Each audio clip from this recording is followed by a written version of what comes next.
We have with us Dr. A.M. Shah, Dr. Devratan Nandi, Dr. J.N. Gurtu sir. This clinical meeting is for the students and junior doctors. It is a platform where you can present yourself, and the best presenter and the second best presenter will get certificate and medal during the 51st annual conference of AY West Bengal. So we will start the program as there are 12 papers. So without any delay, we will start the program. We have with us our president, Dr. Amitava Rai Chaudhuri sir, our past president, Dr. Subhajit Banerjee sir, and our editor, Dr. Bidhan Roy sir. They will be the judges, and you have 8 minutes for your presentation. There will be one bell at 7 minutes 30 seconds time, and then the final bell will be at 8 minutes time. So there are points based on many things, and one important is your presentation time. You have to finish it within time. And there will be questions by the judges, and those questions will get marks, and any comments or suggestions from the audience are welcome with permission of the judges. Our president, Dr. Amitava Rai Chaudhuri sir. So with your kind permission, can we call upon stage our first presenter? Good afternoon, everybody. May I just request Dr. Nisha Kumari for her presentation. And her topic is isolated mastoid cholesteatoma, therapeutic misadventure with hydroxyapatite granules. You please start. Good afternoon, teachers and my dear colleagues. Today I am going to take you through a therapeutic misadventure with hydroxyapatite granules in a case of isolated mastoid cholesteatoma. Our case, 42-year male, resident of Tamil Nadu, soldier by occupation, a case of bilateral chronic otitis media mucosal, left operated in August 2023. Patient was taken for right tympanoplasty in December 2023 at a peripheral center, but the surgery was aborted in view of eroded posterior external auditory canal wall and exposed sigmoid sinus, and the patient was shifted to our tertiary care center. Patient had no history of otorrhea, otalgia, tinnitus, or decreased hearing in the right ear. On clinico-audiological evaluation, on the right side, posterior auricular fresh surgical healing scar with sutures in situ was present. A small central perforation in pars tensa was present. Tuning fork test and pure tone audiometry was suggestive of mild conductive hearing loss. On pre-op HRCT temporal bone, on both the axial and the coronal view, we can see hypointense attenuating contents replacing the entire mastoid cavity with loss of sinus place. On MRI diffusion weighted images, we can see heterogeneous hyperintense lesion on T2 FLAIR image showing avid restriction of diffusion on DW1 images, likely cholesteatoma. On magnetic resonance venogram, we can see the sigmoid sinus on the right side was attenuated.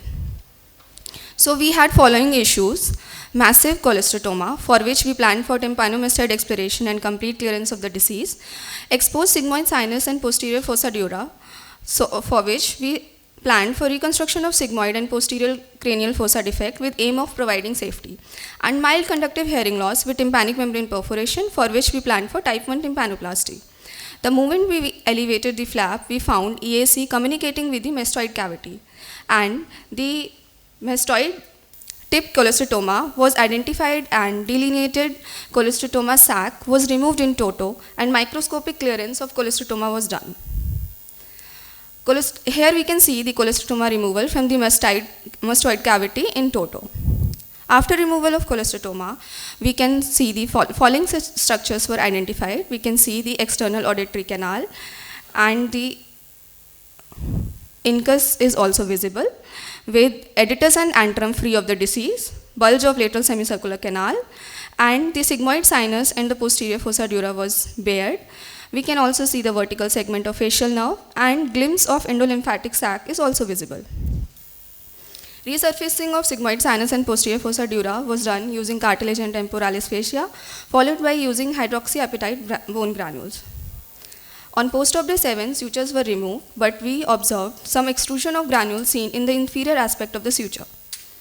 On post-op HRCT temporal bone, on both the coronal and the axial view, we can see hyperdense material suggestive of bone cement, which was present in the post-op cavity, and the same was extruding and collecting in the subcutaneous plane. So we concluded that it might be due to excess hydroxyapatite bone granules, for which we planned for re-exploration of surgical wound and removal of bone granule tract, and deficient hermetic seal to already accepted bone granules in mastoid cavity, for which we planned for surgical site strengthening using fat, fascia lata, and temporalis muscle flap, and fat layer in between we applied TISL.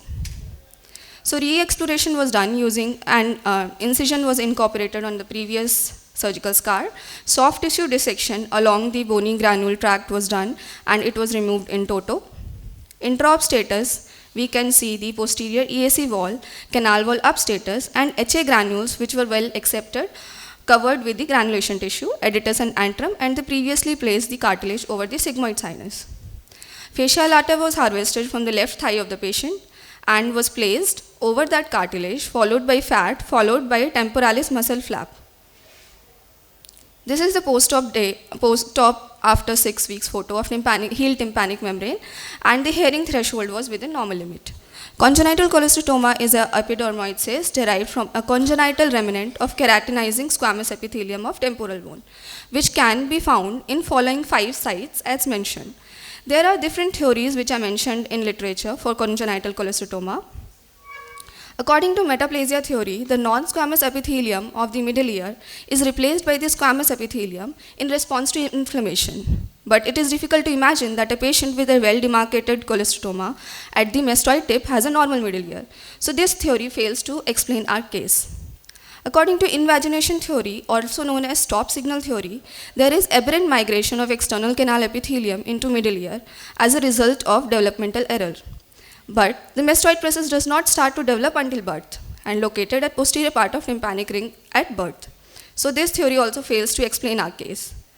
Epithelial rest theory, epidermoid formation is never reported in mastoids. So this theory also doesn't explain our case.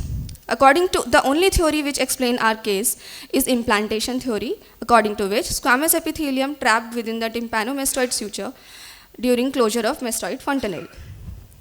Therapeutic misadventure is defined as injury or adverse event caused by medical or surgical management rather than the underlying disease. Despite the endeavor of sticking to the rule, first do no harm, sometimes in reality this is difficult. Our bravest and best lessons are not learned through success, but through the misadventure.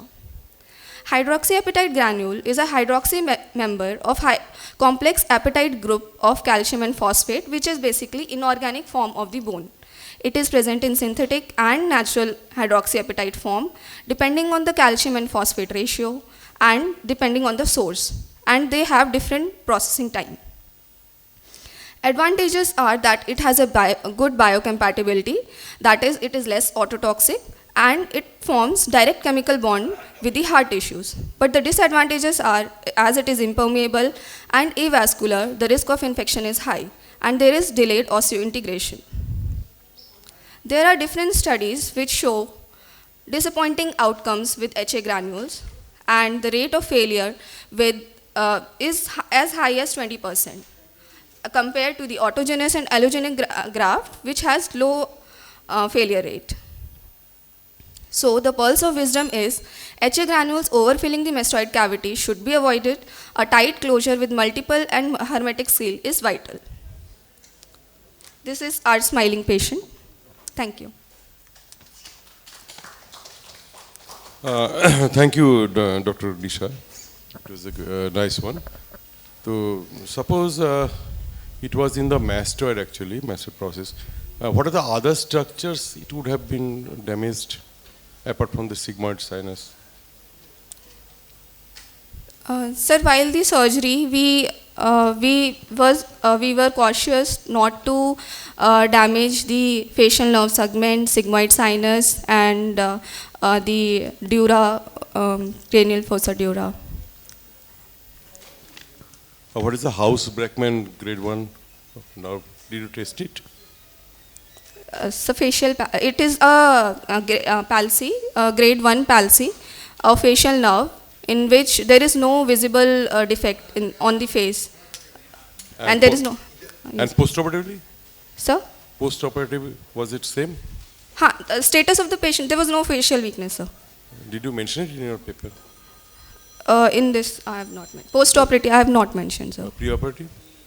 Pre-operatively, there was no facial weakness, sir. Just one question. Very nice case. Thank you, sir. Based on the experience that you had, would you recommend your colleagues to use hydroxyapatite in such a situation? If so, what precautions they should take? Sir, in different literatures, it has been mentioned that if it is used with antibiotic solution, then the uptake is good. And also, we didn't place the granules directly in the cavity. Our aim was to fill the cavity as well as the reconstruction. And we had placed it over the cartilage placed previously and the fascia previously. So the uptake increases, the chance of infection also decreases if we use it with antibiotic solution, as was done in our case also, sir. Okay, just what is the take-home message from your presentation? So take-home message is that this was a misadventure which we did, but if someone is using hydroxyapatite granule, then one should be cautious that we should not overfill the cavity, which might lead to extrusion, and we should provide a proper seal, hermetic seal, so that there is no possibility of extrusion, sir. Okay, but was there any imaging available before the primary surgery? Do you have it with you? Sir, right now I don't have, not but now, but when you are preparing this presentation, yes, sir. do you had the CT scan of mastoid before the primary surgery? Sir, as patient was planned for tympanoplasty at peripheral center, Yeah. only X-ray mastoid was done, CT scan was not done, sir. What are the findings in X-ray mastoid?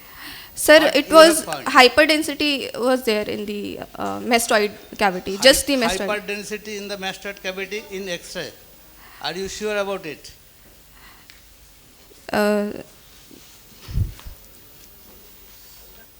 Okay, yeah. Thank you, you. The next presenter is Dr. Trailokeshwar Prusti, and his topic is a comparative study of the outcomes of the midline and the lateral approach for thyroidectomy. Good afternoon, respected judges, seniors, and august audience. I'm Dr. Trailokeshwar Prusti, and I'm going to present before you my paper, A Comparative Study of the Outcomes of the Midline and the Lateral Approach of Thyroidectomy. Before starting my presentation, it would be unjust if I don't mention the name of the first surgeon to win the Nobel Prize in Medicine, that is Sir Emil Theodor Kocher, whose contribution in the development of modern thyroid surgery is eminent.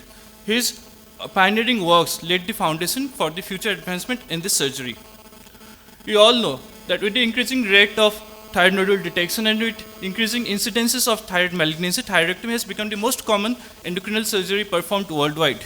The traditionally performed conventional thyroidectomy is via the midline approach, where the midline strap muscles are dissected and retracted laterally. Common structures or the important structures that are frequently encountered and might be injured and are thus needed to be identified and preserved. That is the recurrent laryngeal nerve, superior branch of external branch of superior laryngeal nerve, parathyroid gland, and the vascular pedicles are located posterolaterally with respect to the thyroid gland.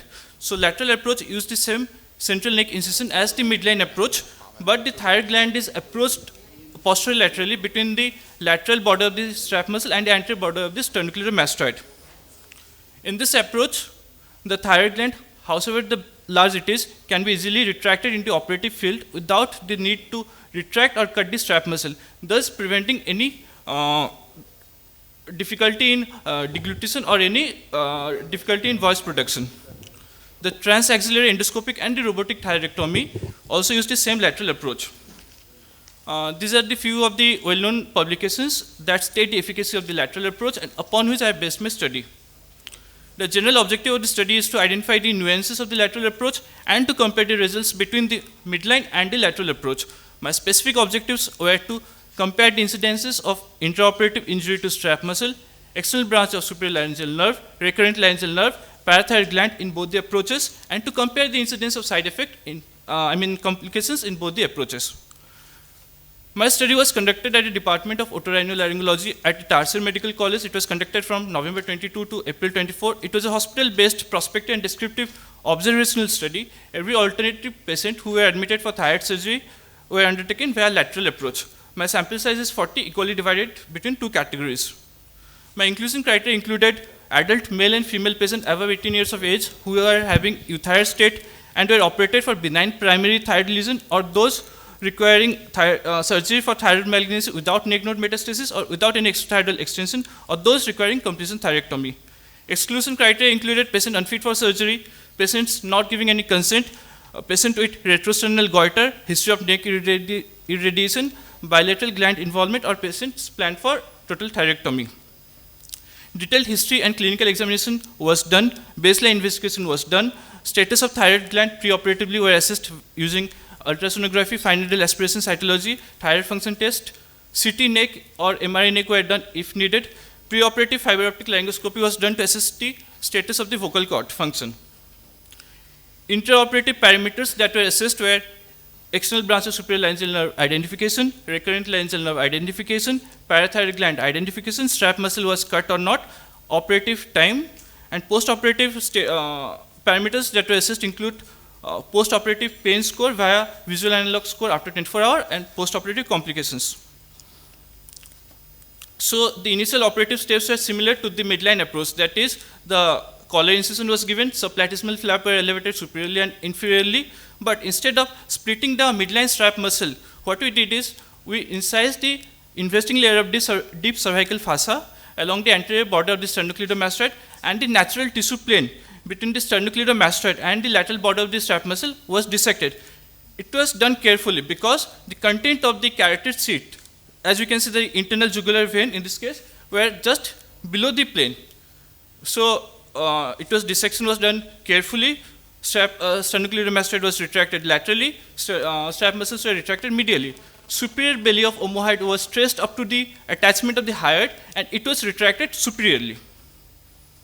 After retraction of the superior belly, we could easily bring out the thyroid gland, and the superior pole was very much easily visible in our operative field. From the superior pole, we could carefully dissect the external branch of superior laryngeal nerve. This is the post-operative image after removing out the thyroid gland. We can see the recurrent laryngeal nerve in the tracheoesophageal groove. I have divided my result and analysis into three categories. One is the baseline clinicopathologic characteristics of the patient, intraoperative finding, and the post-operative finding. Most of my patients were female, in between the age group of 41 to 50, followed by 31 to 40 years of age in both the categories. Preoperative FNAC was mostly Bethesda 2. Now, intraoperatively, we could identify external branch of superior laryngeal nerve individually in 70% of the lateral cases and in 35% of the cases of midline approach. P-value was less than 0.05, stating its clinical statistically significance. Recurrent laryngeal nerve was identified mostly in both the approaches without any statistical significance difference in both the approaches. Parathyroid gland was identified in all the cases of lateral approach, but in 70% of cases of midline approach only it was found, and this finding was statistically significant. Strap muscle was not compromised in any of the cases of lateral approach, but it has to be dissected in 65% of the cases of the midline approach, and this finding was statistically significant. Average operative duration was statistically lower compared to the midline approach. Post-operatively, mean post-op pain score was much lower in the lateral approach. Post-operatively, we found more complication in the midline approach with only 2 cases of voicings in lateral approach, which is transient and resolved within few days. Post-operatively, most of the patients were histopathology was benign, followed by papillary CA in 12 of the 40 patients. So, as discussed earlier, the lateral approach allows easier access to the posterolateral structures that are the vital structures that are needed to be preserved. Muhammad Bhuiyan et al. In their study concluded that lateral approach is a safe alternative for exploration of parathyroid lesion and for re-exploration of thyroid gland. R.M. Singapurewala in their study conducted that lateral approach has comparable operative time and significantly lower pain score. It also reduced the need for strap muscle transaction. The only potential risk that I had discussed earlier that the carotid sheath is very superficial, so there is also risk of injury to the sympathetic chain, which was safeguarded by careful handling of the carotid sheath. We did not encounter any injury in both the approaches. So as to conclude, the lateral approach is a faster and more precise method for removing the thyroid gland with the least associated complications. It also eliminates the need to transact the strap muscle and thus has much lower pain score than the midline approach. In spite of all the effort, there were a few caveats. The sample size was small, time duration was very much limited, the study was done in a single center, and the follow-up was done by the same surgical team and not by any neutral observer. These are my references. To conclude, I would like to state a quote by Dr. Theodore Kocher himself. A surgeon is a doctor who can operate and who knows when not to. Thank you. Thank you, Dr. Prusthi. It was a nice presentation. Just one question. In a lateral approach, how do you just trace the recurrent laryngeal nerves? Do you find any, advantage in tracing the nerve in comparison to the medial approach, and why, if so? So, as per my study, recurrent laryngeal nerve finding in both the approach, there is no statistical significance. Only there is significance in the finding that is the external branch of supralaryngeal nerve. It was more often accessible with the lateral approach compared to the midline approach. Recurrent laryngeal nerve was traced similar to the midline approach only. We would find the parathyroid gland, we'll dissect the plane, then we'll trace along the groove. Can you just tell me when you have to go for a midline approach, because absolute indication of midline approach? So our study did not include total thyroidectomy, so we have no experience of total thyroidectomy in lateral approach. So in those cases, total thyroidectomy is preferable. Midline approach is preferable. Also, sir, central neck node dissection, various studies have suggested that it's a bit difficult with the lateral approach. So midline approach is preferable in those cases where we are planning for central neck dissection. Okay. So what is the reason behind having less pain in this approach? Can you explain? Sir, in our lateral approach, we did not resect the strap muscles. So there was no fibrosis. Also, there was no fixation of the laryngotracheal framework. So also the voice was preserved and the pain were also much milder. And would you recommend the lateral approach for all hemithyroidectomies, or you would give some criteria that these cases are better for lateral or medial? So if after having gone through your results. See, if we are planning for benign lesions, then absolutely I'll recommend lateral approach. But if we are suspecting malignancy where we might be needing central neck dissection, I would be rather cautious. Lateral neck dissection, it can be easily done through the same incision in the lateral approach, but central neck dissection, it's a bit difficult. Okay, then how do you divide isthmus through lateral approach? So same as midline approach, sir. The strap muscle is retracted medially. The isthmus is visualized in our field only. Then tell me what happens to sternothyroid muscle.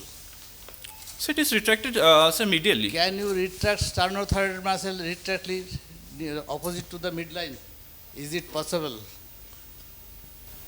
So this is done. And you are performing CT scan in every case? No, sir, if needed. If needed. Okay.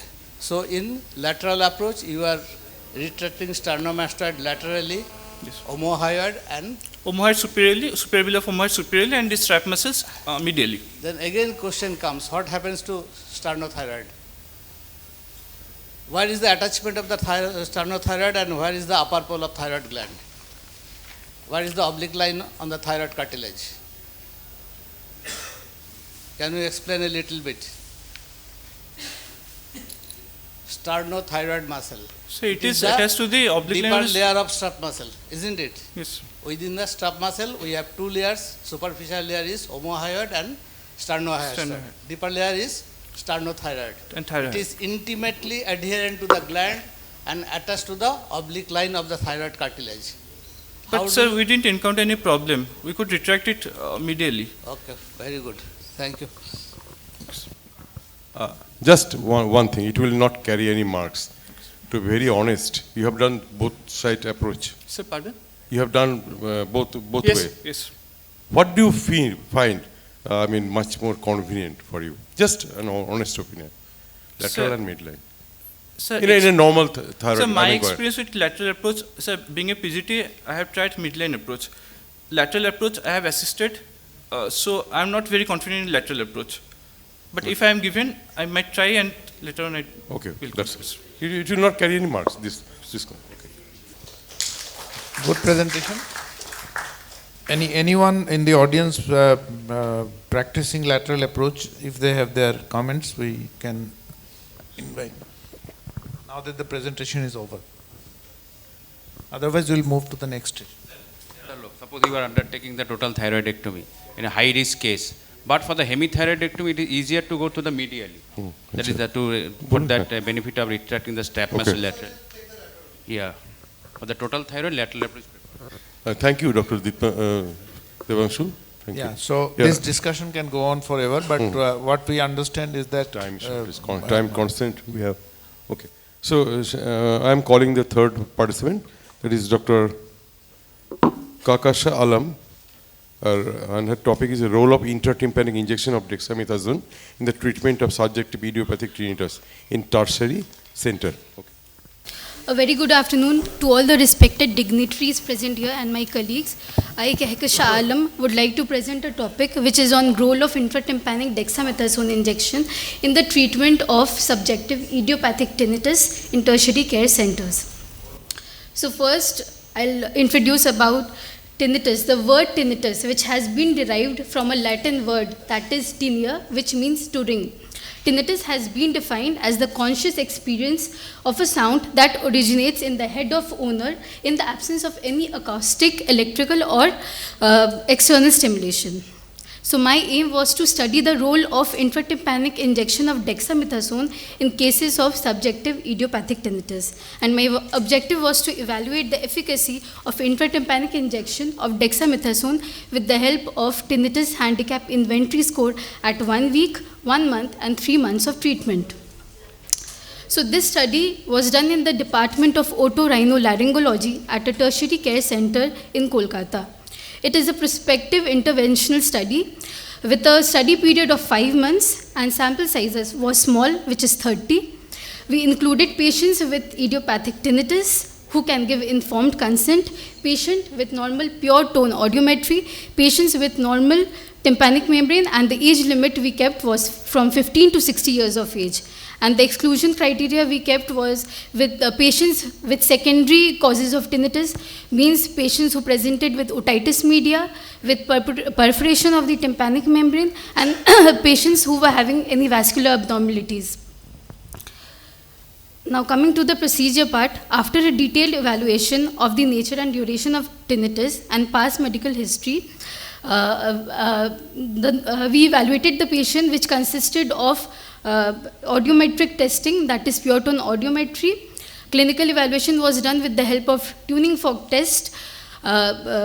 We also performed otoscopic examination to rule out tympanic membrane, and by this 30 patients were diagnosed clinically as subjective idiopathic tinnitus, and these were included in the study.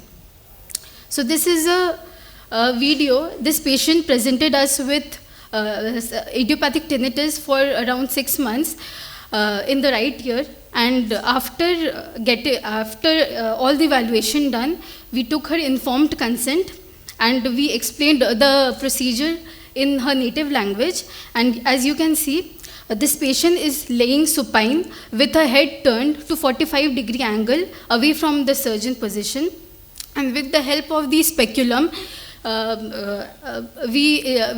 the help of this speculum, we injected lignocaine spray, and to anesthetize the external auditory canal as well as the tympanic membrane, and under direct vision of the microscope, we precisely injected 0.5 ml of dexamethasone injection in the posterior inferior quadrant of the tympanic membrane.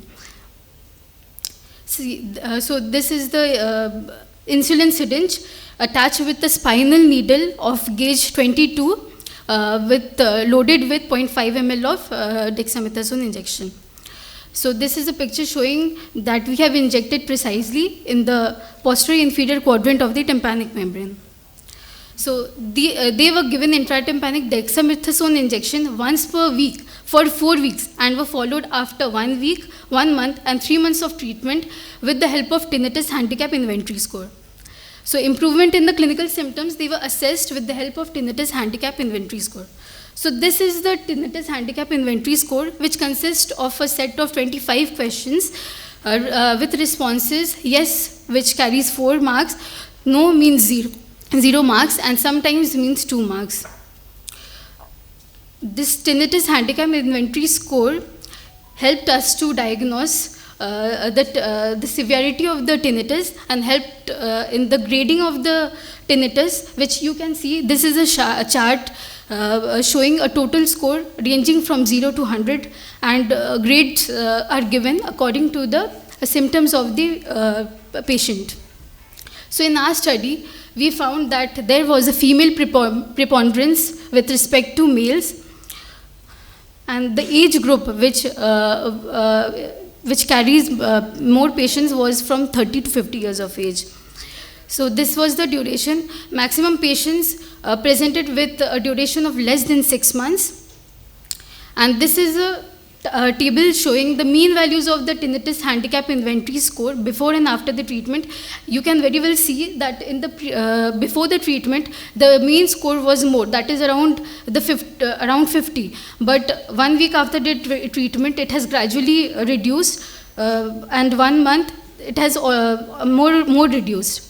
This is a bar diagram showing the tinnitus handicap inventory mean score. As you can clearly see, there is a gradual decrease in the score, which means patient is improving. So this is another chart showing the mean values of the tinnitus handicap inventory grades before and after the treatment. You can see in the before the treatment, maximum patients were in the grade 3, but 1 week after the treatment, patients have reduced. And in 1 month, the patients have, maximum patients are presented in the grade 2, which means there was improvement in the patient. So now in our study of 30 patients with subjective idiopathic tinnitus, we found that after giving 3 doses of intratympanic injection of dexamethasone at the first follow-up, that is after 1 week of treatment, there was not much improvement. But the second follow-up, there was mild improvement, and in the third follow-up, there was significant improvement. In our study, we also found that factors like gender, age distribution, and duration of tinnitus, it had no influence in the treatment of tinnitus. So, Radhakrishnan, the pioneer worker et al., concluded in their study that the use of dexamethasone was found to be effective in idiopathic tinnitus. Tinnitus handicap inventory questionnaire helped us in evaluating the various characteristics of tinnitus as well as severity of the symptoms were assessed with it. So there are studies that concluded that intratympanic injection of steroid and lignocaine was an effective treatment for idiopathic tinnitus. The advantage of intratympanic steroid injection is that the adverse effects of the systemic administration of the drug can be avoided. Hamid reported that dexamethasone is more effective because it is absorbed faster than other steroids. This limitation sample size was small, as many patients did not satisfy the inclusion criteria and many lost to follow-up. This study is based on patient's perspective and is relative. So hence it is concluded that intratympanic injection of dexamethasone can be used as a simple and effective method in treatment of subjective idiopathic tinnitus. So these are the references from which I have based my study. And thank you so much. Thank you, Dr. Alam. It was a nice presentation. Now, what do we expect your steroid to go after just traversing the middle ear? Sir, mainly we are injecting in the posterior inferior quadrant so that round window, which is semi-permeable, there it gets diffused, and from there via the communicating organ of Corti and through the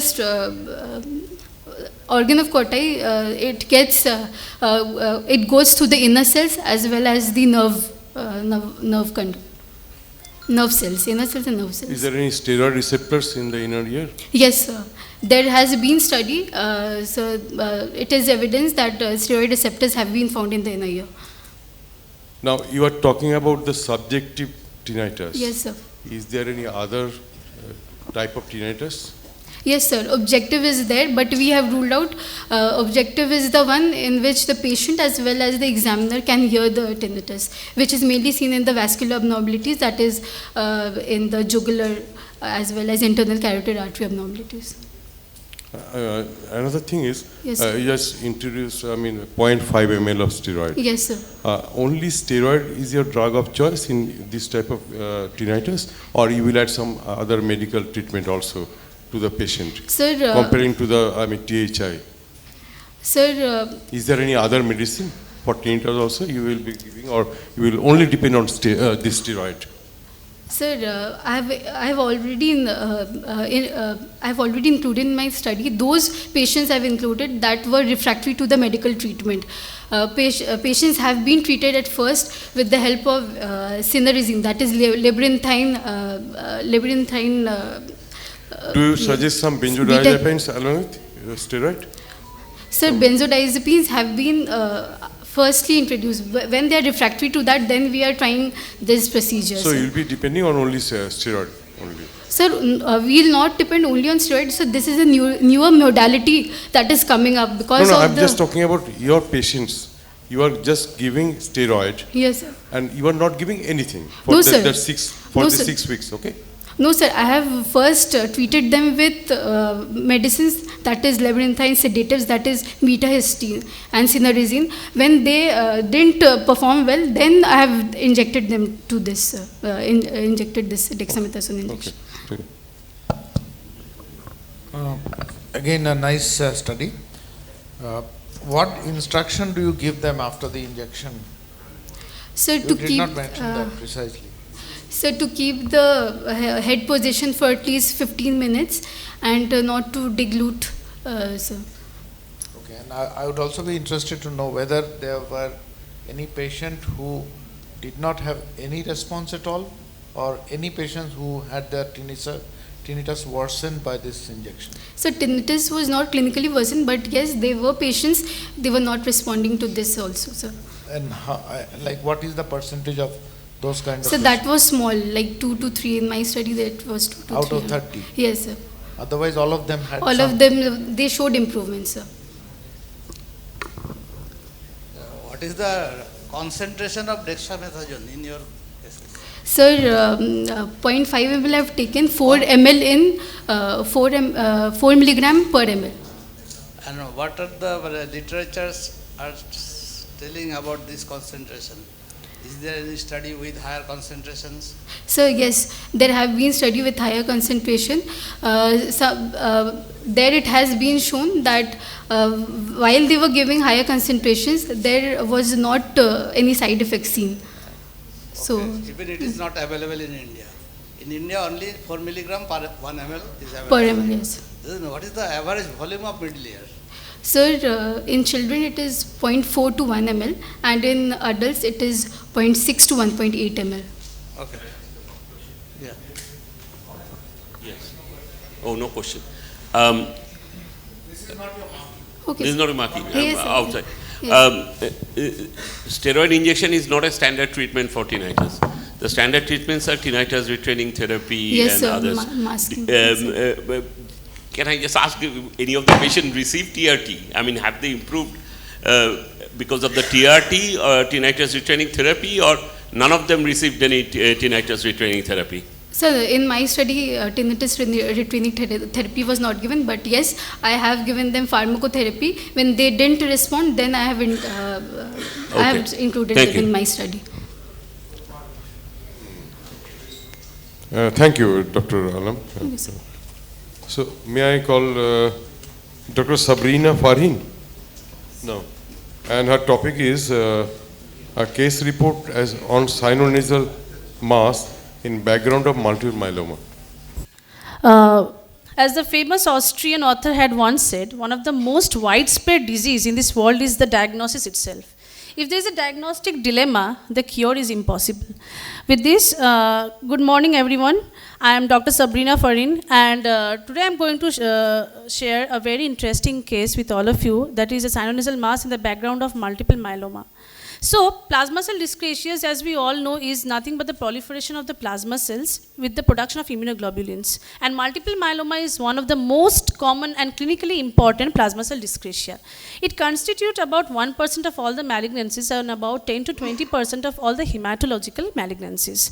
Most patients would usually come, those who are suffering from multiple myeloma, with bone pain or hypercalcemia or anemia or repeated infection.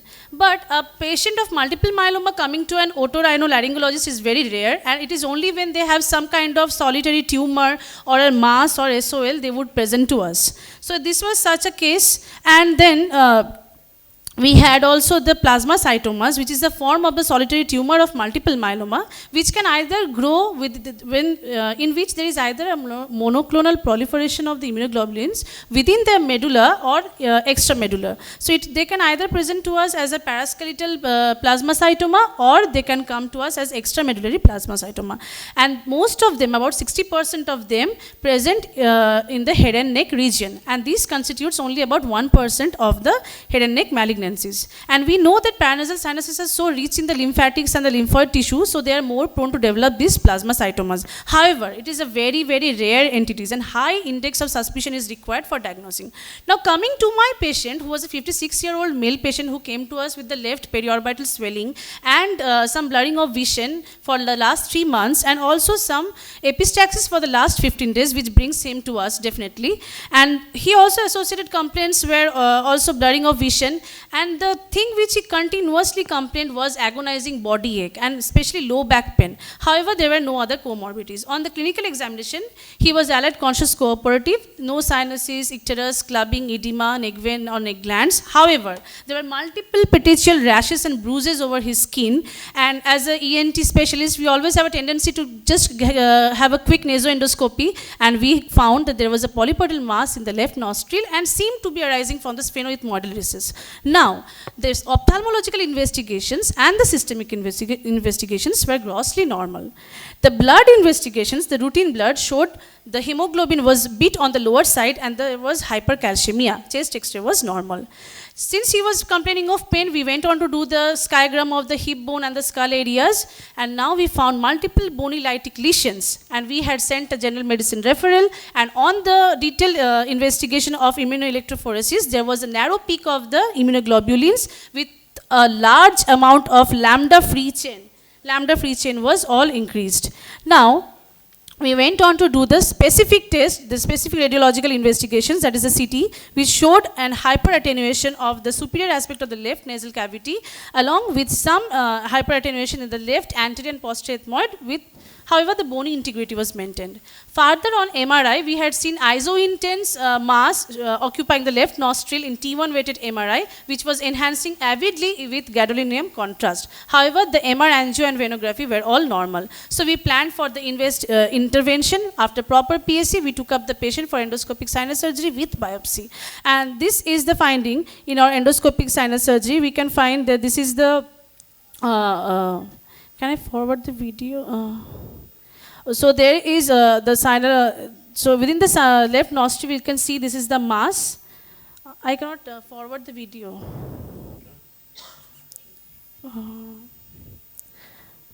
Okay.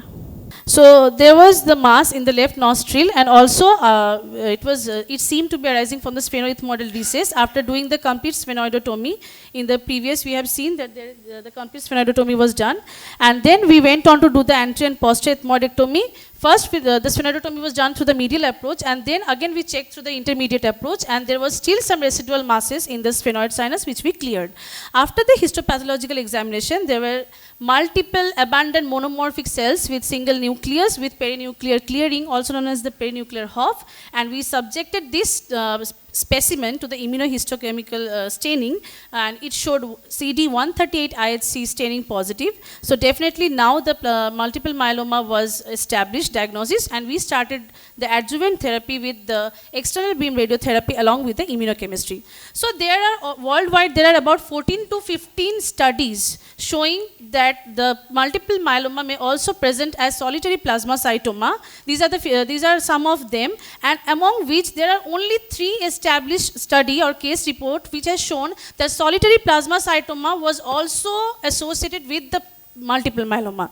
Rest of them were only solitary plasmacytoma but not multiple myeloma. So this study was the 4th one, the 4th maybe worldwide, because the last study was in April 2024, which was the 3rd reported case. So this is the maybe the 4th reported case, which is the solitary plasmacytoma in the background of multiple myeloma. So discussion is definitely plasmacytomas are about 4% of all the malignancies. 1% of them includes of the head and neck malignancies. 70% of them are usually paraskeletal or bone plasmacytoma, where it is involving the osseous part. However, the 30%, which is the rarer form, is the extramedullary plasmacytoma, which is the diagnosis in my case and has a poor and worse prognosis.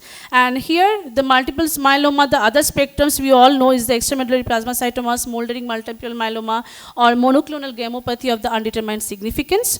So we all know that the plasma cells, there is a high predilection of the plasmacytoma to occur in the nose and paranasal sinuses, and they are nothing but the uncommon B cell neoplasms, and they are usually locally aggressive, but some of them may present with cervical metastasis, and a high level of the index of suspicion should always be there. Sinonasal mass need not always necessarily mean a fungal ball or an invasive fungal sinusitis or a inverted papilloma, but we should have a high index of suspicion for all these monoclonal gammopathies. We should always have it so that we can solve the diagnostic dilemma. So that concludes, with that I conclude my presentation, and we all know that sinonasal plasmacytoma, although a rare diagnosis, it should always be kept in mind and might save a life of a patient. Thank you. These are my references. Thank you, Dr. Farhin. It was also a good topic. You have given the patient radiotherapy also. Yes, sir. External beam radiotherapy was given, sir, with 30 gray. 30? 30, sir. 30 gray for how long? Sir, for 6 weeks. Only, it was mainly, sir, done by the radiotherapy department. We followed up the patient for 6 weeks. So, just the radiotherapy was given on which area? Sir, it was given on the face, with after properly taking care of the eyes and all, on the face, sir. In this case, what would have been the the complications of radiotherapy? Sir, in our yes, ENT part. Yes, mainly. sir. The damage to the eyes, the damage and any ototoxicity? Ototoxicity, sir, could have been. But sir, we are also, yes sir, could have been ototoxicity. The hearing was normal for the patient. One so thing, yes, is the radiotherapy dose dependent on the size of the tumor? Size of the tumor. Size of the tumor. Size of the tumor. Sir, literature, according to... Suppose it was a very large growth. Yes, sir, definitely. Filling yes, the maxilla, the nasal cavity, everything. Yes, We're just, destructing the orbital wall like that. Yes, sir. So, will be the dose same? Yes, sir. The dose was same because they were their criteria was more with the with whether it was associated with multiple myeloma or not, sir. Size they were not considering, sir. What are the main features of multiple myeloma? Main. Sir, the main features is we all know the famous mnemonic CRAB. C for hypercalcemia, A for renal failure, A for anemia, and B for bone pain. And patient often not bone pain. Yes, sir. Osteolytic lesions. Osteolytic lesions, sir.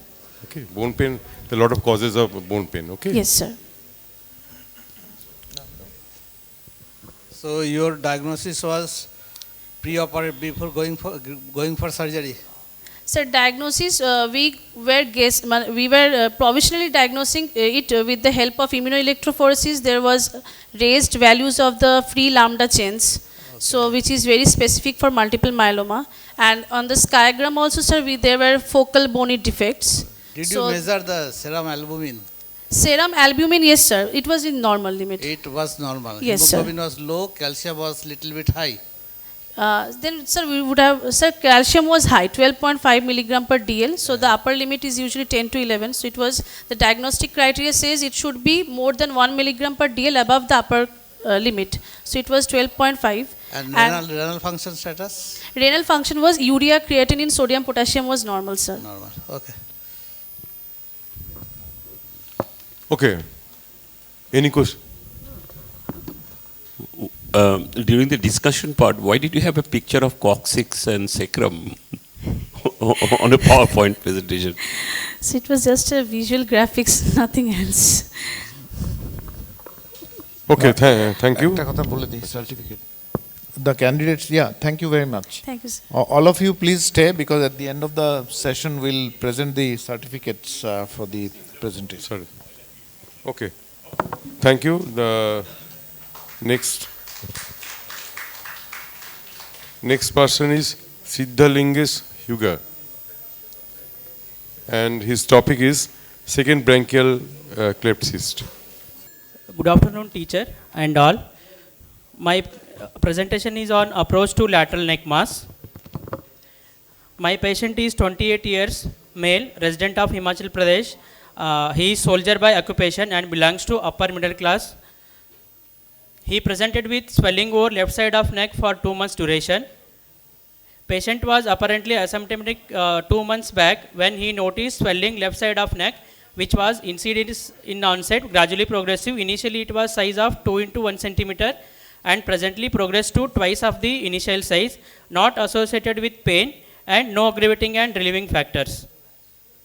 No history of regurgitation, no history of change in size of swelling on blowing Kong, no history of evening rise of temperature, and no history of excessive sweating, palpitation, flushing, anxiety, transemic ischemic attacks and syncope, no history of pressure symptoms like dysphagia, odinophagia and dyspnea, no history of noisy breathing, stridor, hoarseness, no history of radiation exposure and trauma, no other neck swellings in other parts of body, no history of change in bowel and bladder habits, and no history of similar complaints in past, no history of malignancy like suggestive of bony pain, jaundice, hemoptysis, fever, aspiration and unexplained weight loss.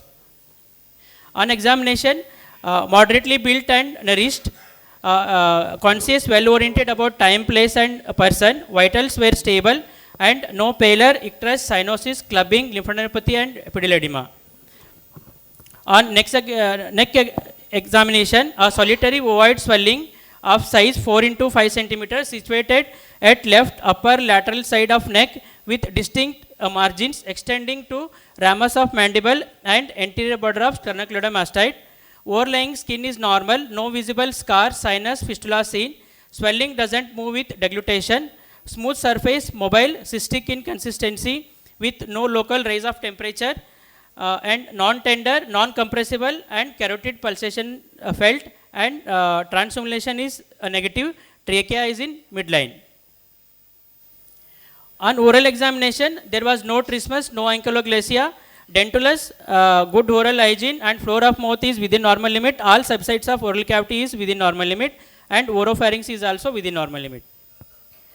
On diagnostic nasal endoscopy, nasal cavity is within normal limit and there was no polyp, mass and mucopus. Nasopharynx is also within normal limit.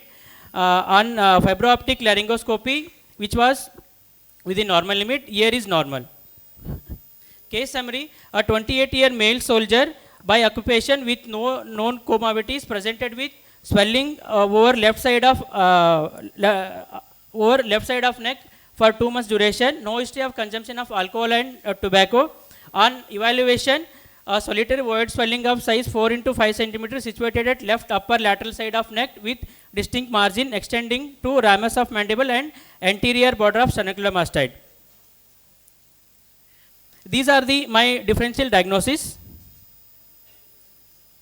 Patient underwent investigations, pathological investigation, radiological and blood investigations. USG neck was suggestive of cystic lesion, which was measuring about 4.2 into 3 into 2.4 centimeter on left side of neck, anterior to sternocleidomastoid. On MRI, cystic lesion of measuring 3.6 into 2.8 into 4 centimeter at near angle of mandible on left side of neck, and contents are hyperintense on T2 and T1 wetted image and revealing layering likely necrotic lymph node. FNAC was done, which was suggestive of either infected epidermal cyst or infected branchial cyst. Patient was planned for left second branchial cleft cyst excision done via transcervical approach followed by dialscopy under GA. Subplatysmal supravenous flap elevated superiorly and inferior. The branchial cyst was found below the external jugular vein and superior to the internal jugular vein. And we found internal jugular vein, hypoglossal nerve, and which was both were preserved. And cyst was, adhesions was present around the cyst. These are post-operative picture, and we preserved all neurovascular structures. Cyst, this is post-operative picture of the cyst with lymph node. And final HPE shows branchial cleft cyst. Branchial cleft cyst arise from the failure of complete development of branchial apparatus, including arches first, second, third, and fourth. During 4th week of intrauterine life, 6 branchial arches develop as neuroclast, migrate cranially. During 5th week, second branchial grows, third and fourth branchial cleft forming cervical sinus. Branchial cleft cyst theories are branchial apparatus theory, cervical sinus theory, thymopharyngeal duct theory, and inclusion theory. Branchial apparatus theory suggests branchial cyst like it represents the remains of pharyngeal pouches, branchial cleft, and fusion of these two. Cysts should be present at birth, peak incidence 2nd to 3rd decade. Cervical sinus theory, branchial cysts represent the remains of cervical sinus of is formed by second arch, which growing down to meets up to the 5th arch. Second arch mesoderm almost covers the entire neck. Thymopharyngeal duct theory, cysts are remnants of the original connection between the thymus and third branchial pouch, which it originates from. Inclusion theory, branchial cysts are epithelial inclusions, inclusion within a lymph node, which was found in our case also. This theory is supported by fact that most branchial cysts have lymphoid tissue in their wall. Second branchial cleft cyst, type 1 deep to platysma, type 2 is abutting ICA and adherent to the internal jugular vein, and type 3 is extending between internal and external carotid arteries, and type 4 abutting the pharyngeal wall. Thank you. Thank you, Dr. Hugar. What are the DDs in your this case? Sir, my DDs were tubercular lymphadenitis and branchial cleft cyst and laryngocele and any unknown primary origins. How does laryngocele differ from branchial cleft cyst? Give me 2 points. One laryngocele and one branchial cleft cyst. Just 2 points. Very important point. But sir, you can palpate, you can ask the patient to do something. Just 2 points. And sir, swelling was not compressible, sir. In case of laryngocele, swelling is compressible. On history, sir, on blowing a conch, sir, patient a swelling was not increasing, sir. That more towards laryngocele, sir. But it is not in my case, sir, like history and examination, sir. And my diagnosis more towards branchial cleft cyst only, sir. And you have mentioned carotid body tumor also, okay? Yes, sir. In your DD. 2 points again. In carotid body tumor, sir, no neurological involvement in this case, sir. And there is no history of transient ischemic attacks, syncope, and all those things are not in my patient, sir. No, not for history, just looking of the tumor. You can palpate also. And carotid pulsation was felt in my patient, sir. Okay. So actually, I failed to understand what is new or special in your presentation. So this is there basic case, sir. When This is a basic case. And sir, when cyst is infected, sir, during surgery it was very difficult. This is the take home from this case, sir. Right. What is your message to the audience, sir, regarding your presentation? Very Sir, simply. according to branchial cleft theory, sir, in my case, sir, branchial cyst was associated with a lymph node, sir, which both are infected, sir, in this case. And inclusion theory suggests in my case, sir. Okay. Comment. Do you feel that MRI was mandatory in this case? Sir? MRI. Whether, sir, MRI is don't mandatory. you feel that it is worth doing? Yes, sir, MRI is mandatory because we need to. Huh? Sir, MRI is mandatory because we need to look for neurovascular bundle, sir. Any invading into the carotid. Already you have done USG, and skull you have base. done FNAC. Yes, sir. Then why MRI was required? But sir, cyst was infected, sir. We need to rule out any invasion into the carotid artery and up to the skull base, sir. For that, we need to go for MRI. It is better, sir, according to me. Thank you. Okay, Dr. Yugar. I am just calling Dr. Akash Mandal. A review of our experience with fatal complications of partial cricotracheal resection and anastomosis.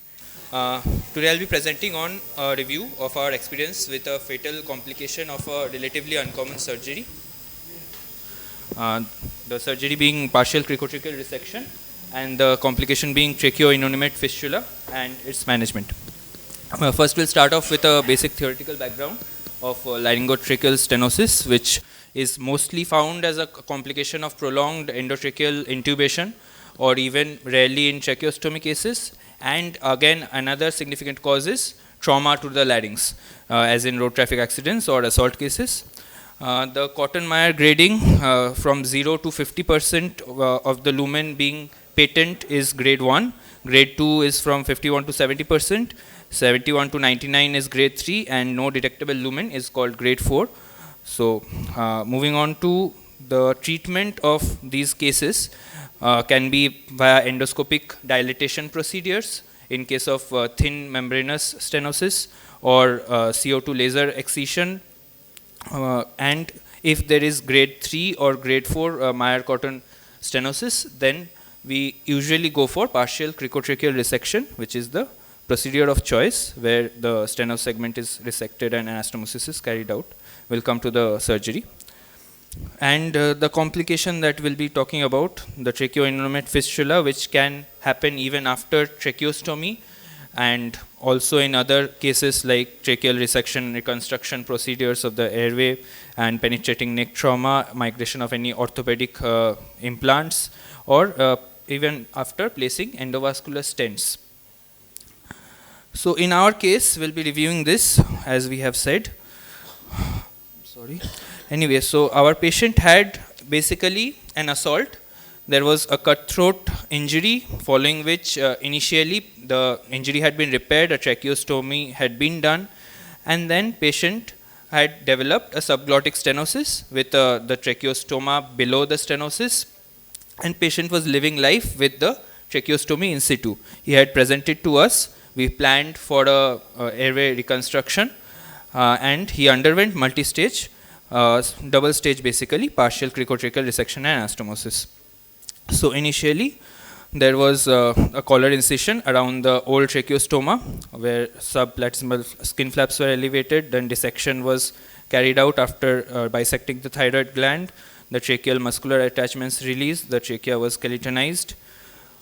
and then complete laryngeal drop was performed. The stenotic segment, which was basically the first 3 tracheal rings, were resected, and above we had the lower end of the upper airway, that is the cricoid, where we resected the anterior part of the cricoid arch. We drilled the posterior part to flatten it so that it could receive the lower end of the airway, that is the upper part of the trachea. And neotracheostoma was made around the 6th and 7th rings. Trachea was mobilized from mediastinum, and then further the anastomosis was carried out with a posterior mucosal anastomosis between the trachea and the cricoid plate, were followed by the anterior anastomosis, where a wedge of the anterior tracheal cartilage was inserted between the, there was a median thyrotomy done in the thyroid cartilage, and then it was anastomosed. Wound was closed in layers with sutures placed as appropriate, usually on the outside, and tension releasing sutures and tissue glue was used to support it. We also placed a sternomental suture to keep the neck flexed, to keep the tension at the anastomosis site minimal. Patient was discharged with T-tube after drain removal of the neck and sternomental suture release around 2 weeks after the surgery. 1 month later, patient presented on follow-up with massive hemorrhage via the tracheostomy tube, stoma and mouth, basically all the orifices, and each episode was massive but self-limited. We planned for an assessment under general anesthesia. On bronchoscopy, we found this was below the anastomosis site, the tracheostomy tube entering the tracheal cavity and some suprastomal granulation. And then we removed the tracheostomy tube and we went further. This is the stoma site. We have gone down below, and there is this infrastromal granulation tissue on the anterior wall of the trachea. Now we probed this, and on probing there was basically massive hemorrhage. Torrential bleed started. Immediately we had to pack the airway. We did a Utley maneuver or manual pressure from the anterior wall of the trachea to the posterior part of the sternum to try and control the bleed. The airway was secured using an endotracheal tube passed via the same tracheostoma, and it was inflated sufficiently, and then there was packing done, and we shifted the patient to our interventional radiology lab on a Bain circuit. CT angiography showed a leak from the right brachiocephalic artery or the innominate artery into the trachea, which can be seen from the anterior wall of the trachea, this being the trachea, and the anterior wall showed a connection to the brachiocephalic artery arising directly from the arch of aorta. Our interventional radiologist placed endovascular PTFE self-expandable stent from the arch. This is the brachiocephalic trunk arising. So the stent was placed in this region, extending up to the common carotid artery, crossing the origin of the right subclavian artery. And then patient was stabilized, given post-op ICU care. Tracheostomy was removed after 3 weeks. Patient was found to be stable. Patient was discharged, and patient has been following up with us. Patient is well. Patient's voice is also well. I'll see if the video plays. The scar tissue is there on the neck, but then there's a satisfactory voice. And one issue we had anticipated that there might be weakness of the right limb due to the stent crossing the right subclavian, but then it was normal, no weakness, and we even did USG Doppler. There were no issues with the right subclavian artery. No neurodeficit, no further episodes of bleeding. We did a post-op flexible laryngoscopy, and we found the vocal cords going further in the trachea. This was the site of the tracheostoma, and further in, this was the site of the granulation, likely all healed up to the carina, no issues in the anterior wall of the trachea.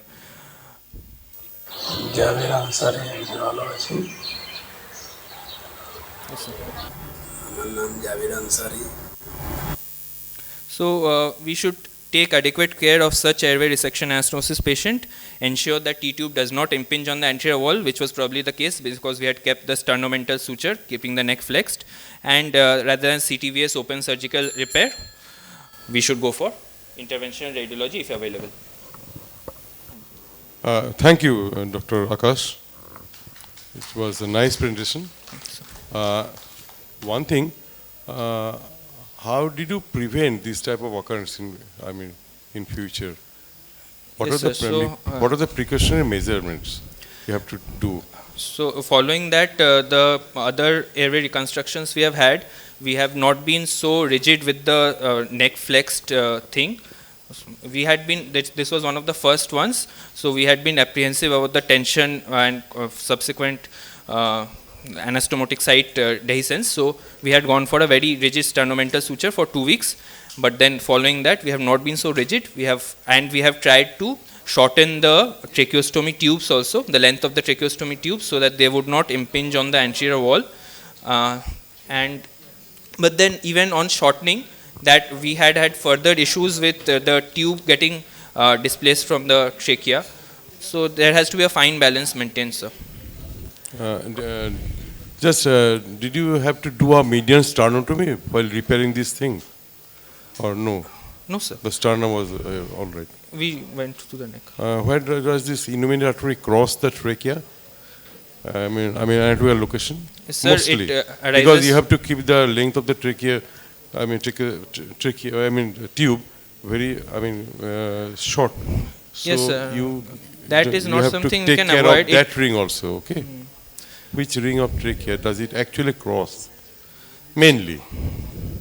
So it arises from the arch of aorta as the first branch, and it crosses the trachea on the right anterolateral side. How many rings are in trachea? How many rings are in trachea actually? Sir, 18 to 22. Yeah. So it crosses around the likely 9 to 10th actually. Yes, around the 10th. 9 to 10th, okay? In a normal patient, normal adult male, okay?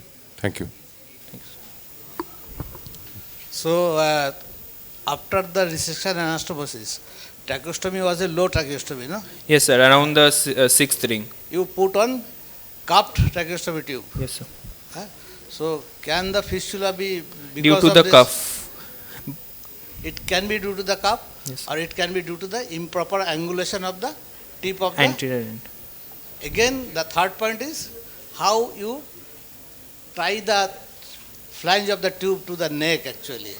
If you tie it loose, it is a different picture. If you tie it too tight, then it is a different picture. That's why always we try to avoid low tracheostomies. But in this case, it was inevitable actually. Yes, sir, the cuff was not kept inflated. We had deflated it after 24 hours. So, one question: would any kind of imaging routinely in these patients be helpful? Just because this is an eye opener to see the position of the tube.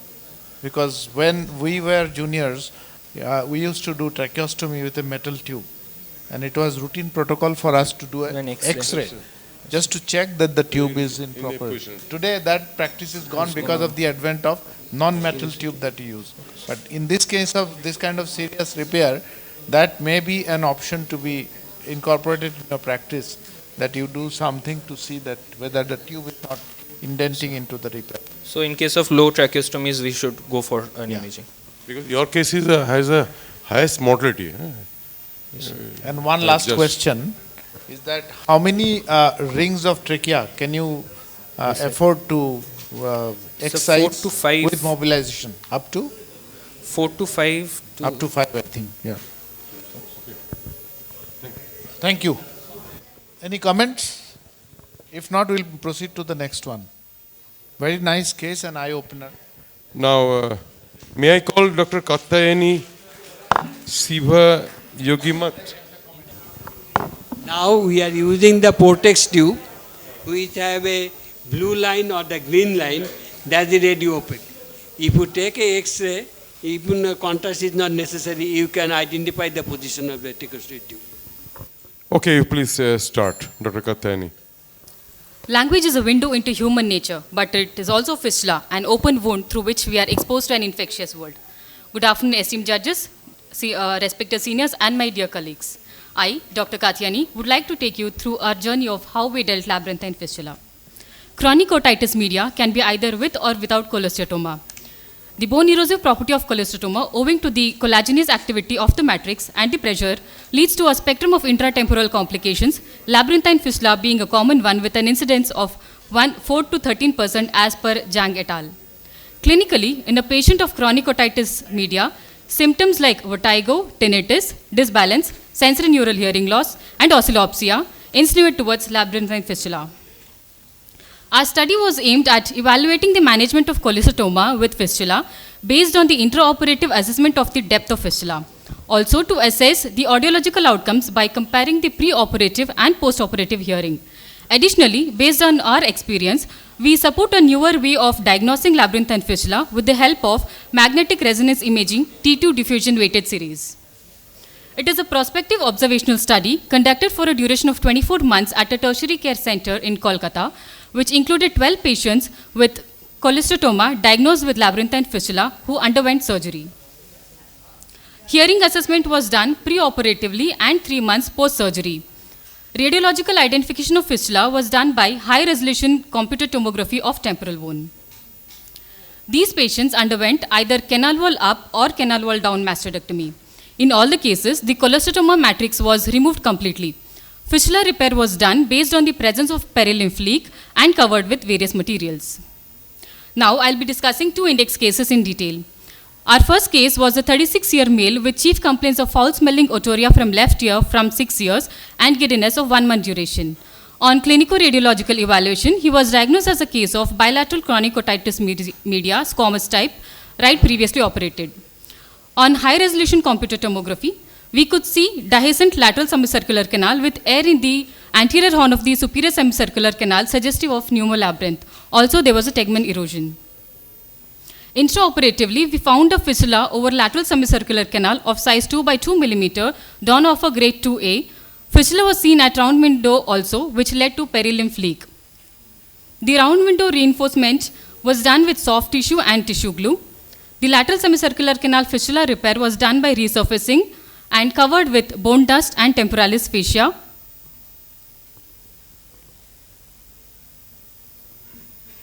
Our second case is a 33-year male with chief complaints of purulent otorrhea, otalgia of 4 years duration in left ear and vertigo of 4 months duration.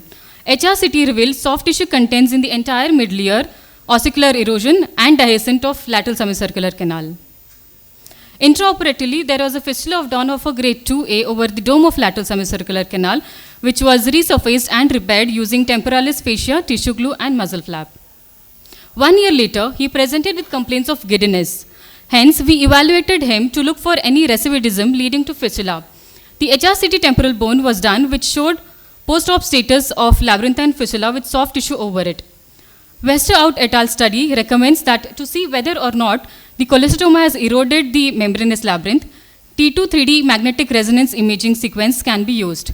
With this background, we did an MRI to look for any cholesteatoma invading the membranous labyrinth.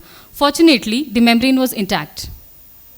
This knowledge paved a path for us in implementing a newer way of diagnosing. 81-year female diagnosed as a case of chronic otitis media squamous with complaints of giddiness. When evaluated, her HRCT showed a fistula over the inferolateral aspect of the vestibule.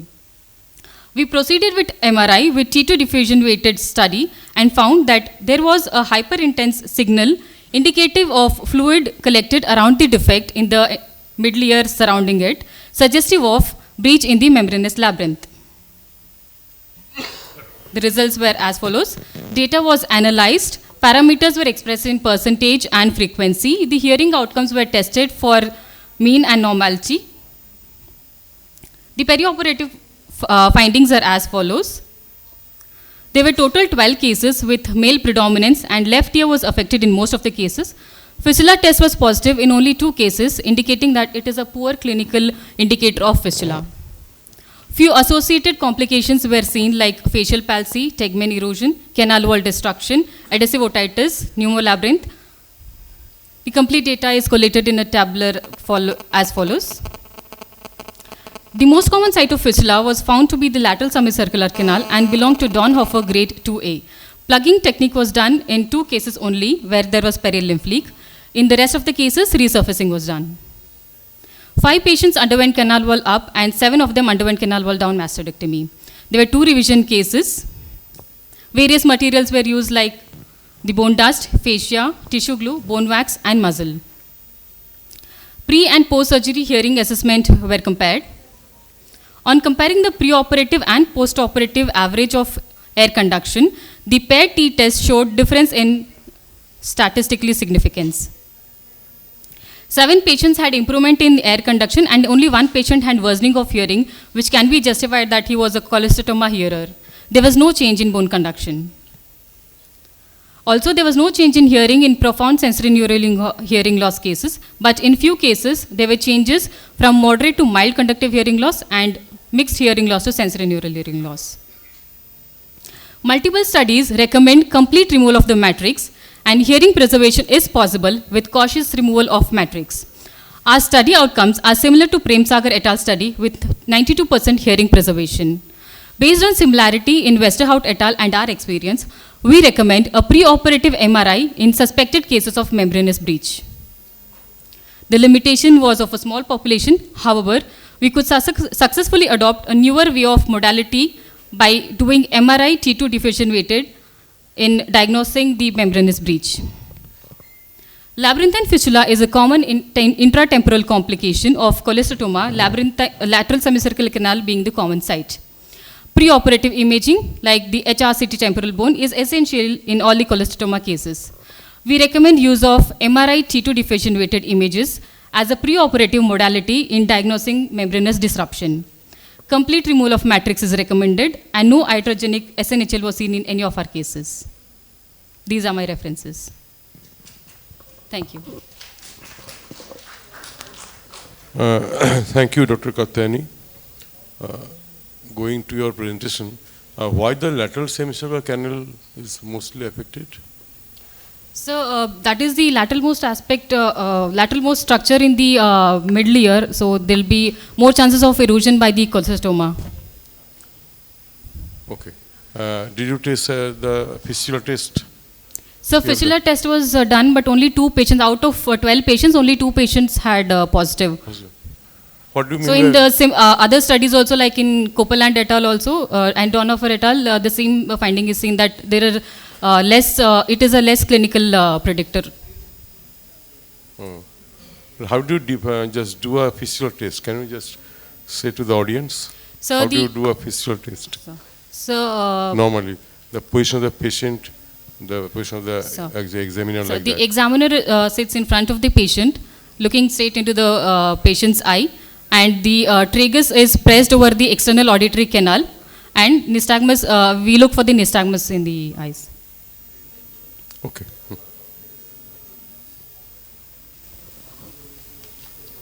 So you had one case of round window fistula.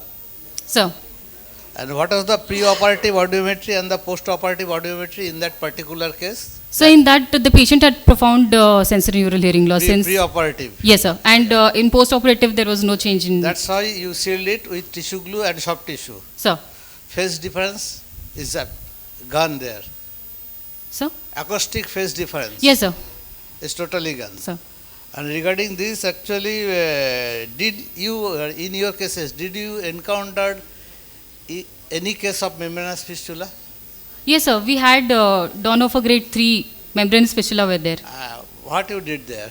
So we did plugging technique. We plugged the fistula with the soft tissue, then covered with the tissue glue, then followed by fascia over it. Was there any difference in pre-operative and post-operative audiometry? So pre-operatively, the patient already had profound hearing loss because of Most of the cases had profound hearing loss pre-operatively. Yes, sir. 4 patients had profound hearing loss pre-operatively, so there was no change in the hearing loss. So bone conduction, there is no difference that we could see in any of the cases. No study regarding the audiometric effect of this plugging and of this method actually, yeah? So we did, that is what the bone conduction only was a few no cases, difference. Only a few cases. Sir. Yeah. Yes, sir. So The bone conduction was already profound, so there was no change in that. Anyway, one question. You had 5 cases where you had done canal wall up mastectomy. Sir. And so what follow-up method do you adopt for these patients? Like you have done a fistula repair. Sir. And do you ask them to come back for a check, yes, sir. re-exploration or just MRI? So we ask them for follow-up clinically. When we examine if there's any suspicion, then we go for radiological investigation, sir. First we go for hearing assessment, then followed by radiological assessment to see if there is any recidivism in these patients. So that is how in one of the patients we followed up, and the CT showed soft tissue around the fistula. So after that we went for an MRI to differentiate whether there's a cholesteatoma, that soft tissue is cholesteatoma, or the granulation, or the just a soft tissue. So if there's any cholesteatoma in T2 diffusion weighted images, we can differentiate between cholesteatoma and granulation tissue, sir. There will be restriction of diffusion in the cholesteatoma, and in granulation there won't be any restriction. And T2 images, T2 diffusion weighted images will show hyperintensity in granulation, and there won't be any contrast uptake in the cholesteatoma. So that's how we I can know, but you will only go for MRI if the patient has got any symptoms related to vertigo or labyrinthine symptoms. Sir. Okay, thank you, Doctor. No comments from the audience? There is a comment from the audience.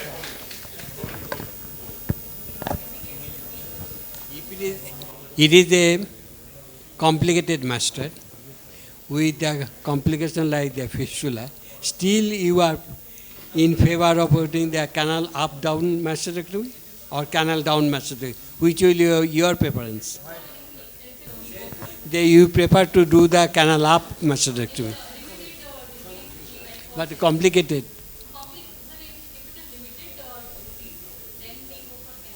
Now the question is, if I may, if there, that is not a limited disease, huh?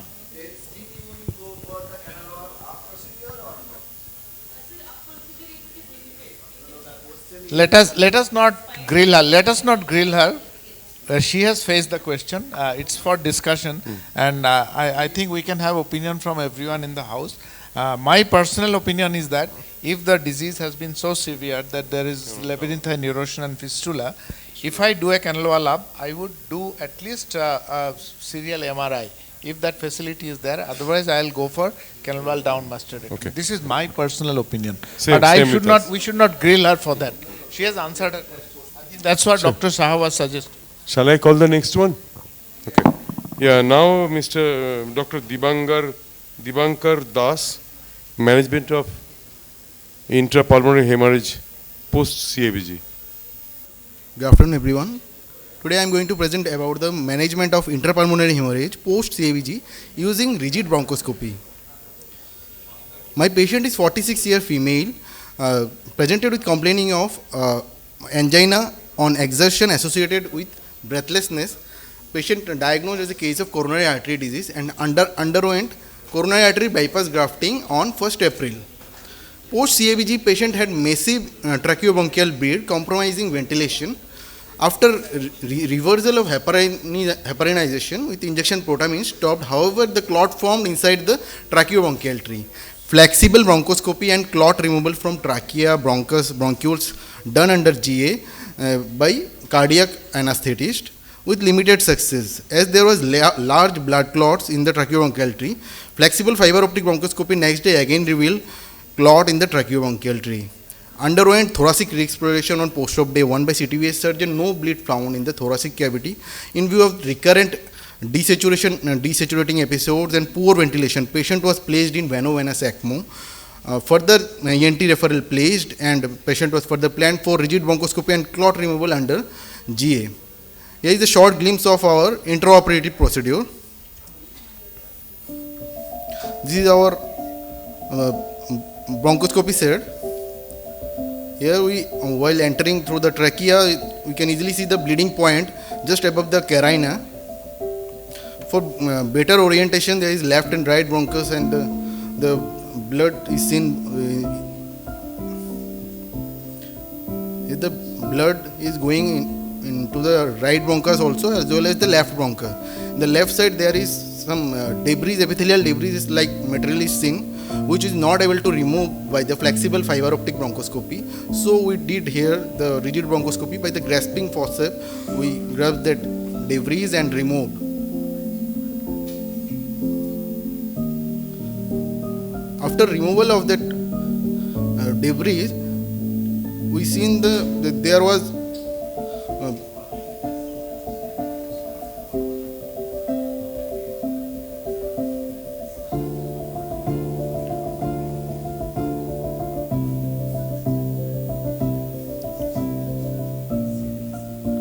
after removal of debris, there is we seen easily the up to the terminal bronchioles also, and here we see the large blood clots which we are not initially able to remove by the suctioning or flexible fiber optic bronchoscopy.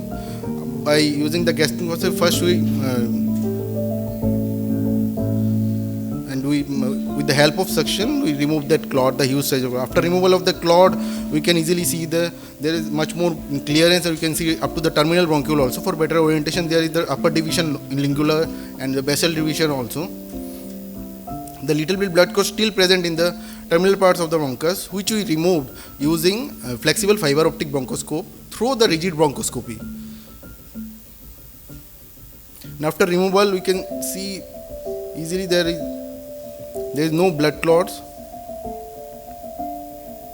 Still little bit blood clots are here and there, which we by later on by suctioning we remove that blood clots also.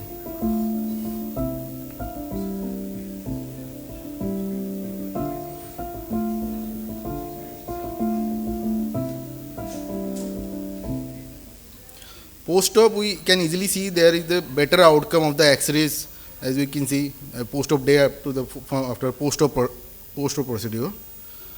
The source of massive hemoptysis is 90% from the high pressure bronchial circulation, and less frequently 5% from the aorta, the phrenic arteries, and 5% from the pulmonary vessels.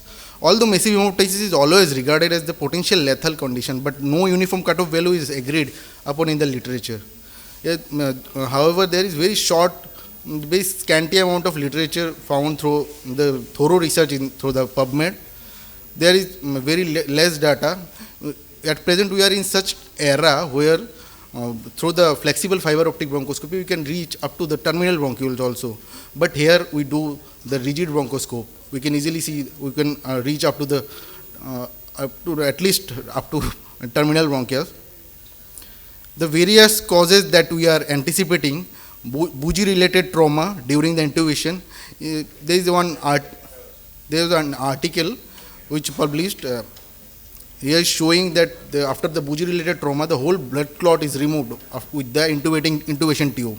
The other causes are intra-op trauma by sharp instrument, electrocautery, positive intrathoracic pressure, then preoperative aneurysmal lesions, which we have missed in the radiological evaluation initially.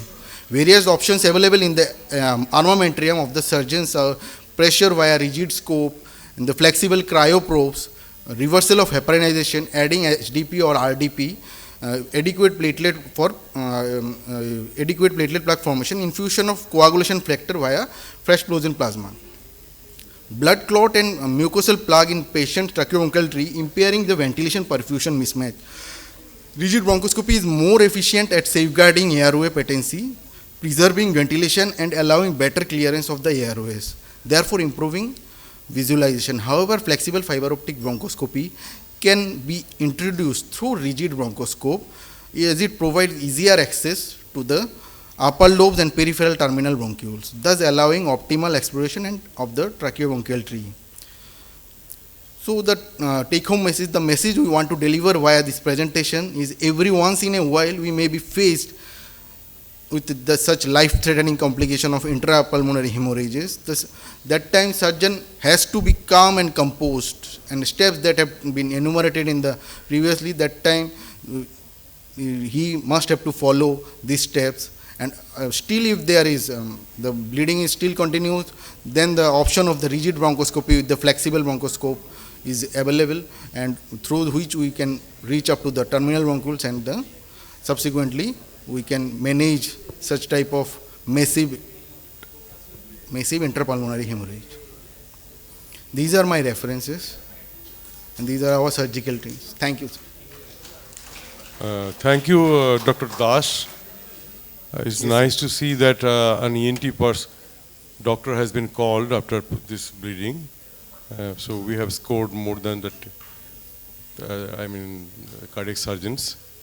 But, thank you, sir. But the thing is, just I'm giving you a situation where you just introduce the rigid bronchoscope, and you are seeing a massive artery bleeding through the. What will you do then? At the time when we seeing that the massive bleed, first initially we put the adrenaline-soaked neuropathies. After then the bleeding somehow stopped, and after then we You the procedure. did see some artery bleeding there? No, we didn't see any Because artery bleeding. there This was is a only mucosal ooze.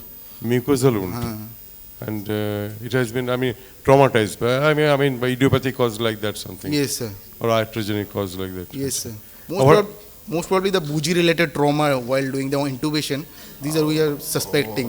What is the end point of taking out your rigid bronchoscope? Where you are confident that now there will be no bleeding?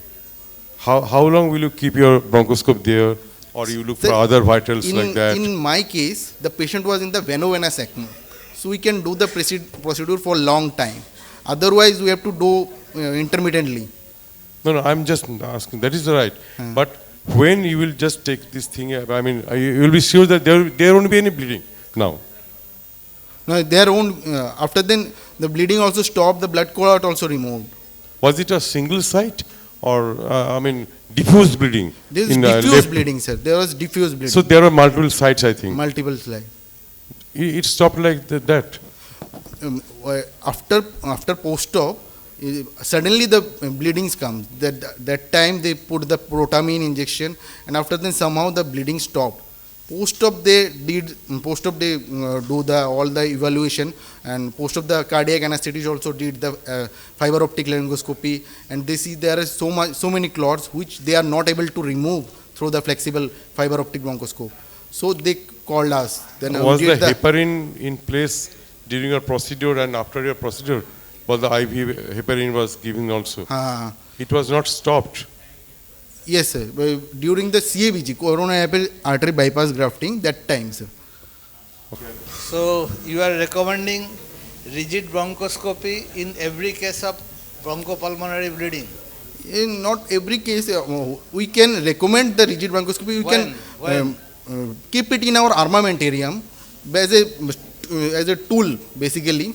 When the clots we are not able to remove by the flexible fiber optic bronchoscope, that time we can do the rigid bronchoscopy and we can remove, though easily through the such large, huge clot. Okay, Dr. Das, thank you. Thank you, sir. Okay. I am calling Dr. Zia Zafar now for laryngeal trauma. Good afternoon, respected seniors and my colleague. Today, I'm going to present a topic, a clinical case, a case of laryngeal trauma in this clinical presentation. So my case is a 41-year female, teacher by profession, with no known comorbidities, who was brought to emergency with history of blunt trauma to anterior aspect of neck, right side by a hand pump. She presented with complaint of aphonia and dysphagia post-trauma. On examination, GCS was 15 by 15, vitals were stable except for the fact that she developed tachypnea and tachycardia. And on systemic examination, respiratory examination revealed bilateral air entry, but crepitus were present bilaterally. On examination, neck, there was a diffuse swelling which was present on the anterior part of neck and an abrasion in the midline which was extending superiorly till thyroid notch and inferiorly till cricoid. On palpation, there was crepitus and emphysema. Fiber optic laryngoscopy was done, which revealed endolaryngeal edema, compromised glottic chink, right true vocal cord fixation, and medial displacement of the false vocal cord. There was obliteration of laryngeal ventricle, and submucosal hematoma was present over the right true vocal cord. There was disruption of anterior commissure.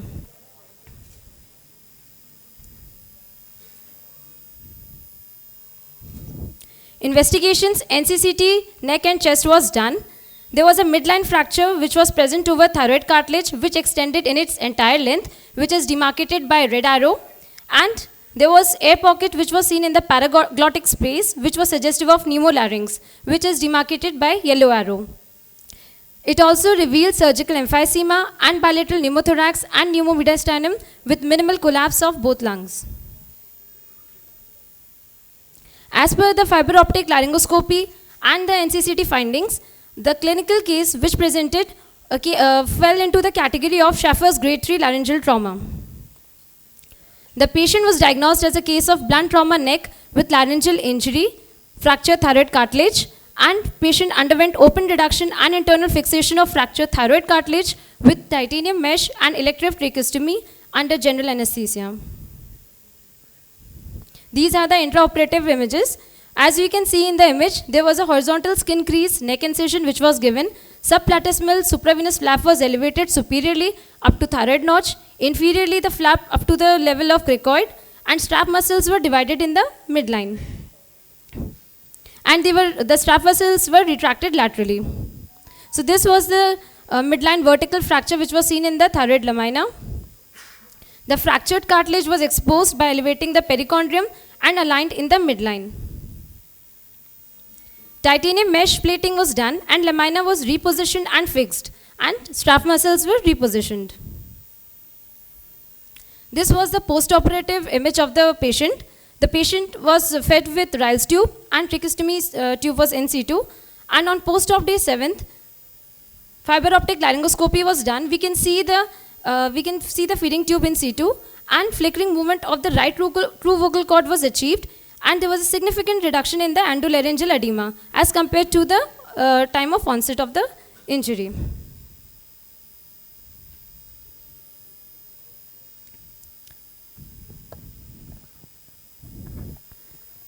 The first image reflects the video laryngoscopy which was done post 30 days of the trauma, in which we can see there was a considerable movement of the right true vocal cord which was achieved, and there was no pooling of secretions with glottic chink adequate. And the patient was also decannulated on day 30th and was discharged. Then after 6 months, the patient who presented with aphonia developed the positive changes which we came with the surgical intervention offered, that there was better voice outcomes.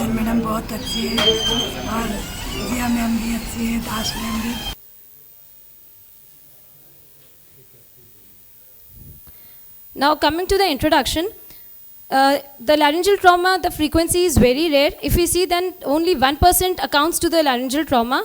1 in 1,37,000 patients, they incurred laryngeal trauma because of various factors and the complex anatomical framework. Like larynx is protected superiorly by the mandible, inferiorly by the sternum, and posteriorly by the spine. If we see male is to female ratio, then it is 3:1. Male are more predisposed to laryngeal trauma because of cylindrical neck. And there can be associated injuries along with laryngeal trauma that are cervical spine injury, intracranial injuries, and esophageal injuries.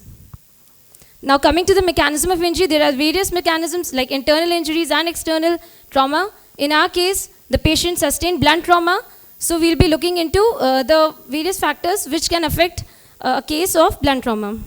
Now coming to the intensity of the trauma, it can be low velocity or high velocity. In our case, the patient sustained high velocity trauma which led to the fracture of laryngeal skeleton. There are various pathological consequences which can occur, and the most important is the skeletal injury, which can lead to various fractures like thyroid cartilage fracture, which occurred in our case. Now the injury can be grouped into 5 categories as per Schaffer and Fuhrman classification. The case which we have taken up, in that because of massive edema, mucosal tears, and cord immobility, our case fell in group 3 and was accordingly managed with level 2, direct laryngoscopy and open surgical repair. We used titanium mesh repair. The advantages offered by titanium mesh repair were that it was easy to mold, conform to the complicated configuration, it fixed at various positions with the help of steel wires, thread, screw. It was more stable and more reliable. It is more reliable and ossified cartilage. The only difficulty which is faced is it has extrusion. Now the main goal when a patient of laryngeal trauma comes to us is to secure airway, and on long-term basis we should aim to restore voice, breathing and swallowing mechanism. The management depends on the cause of injury, severity of injury and site of injury. Now coming to the conclusion, injuries to larynx are rare, but still they can be very morbid, so early detection and timely intervention is required, which includes securing the airway and prioritizing awake tracheostomy. Early intervention means that within 24 to 48 hours, the securing of airway and further steps should be taken.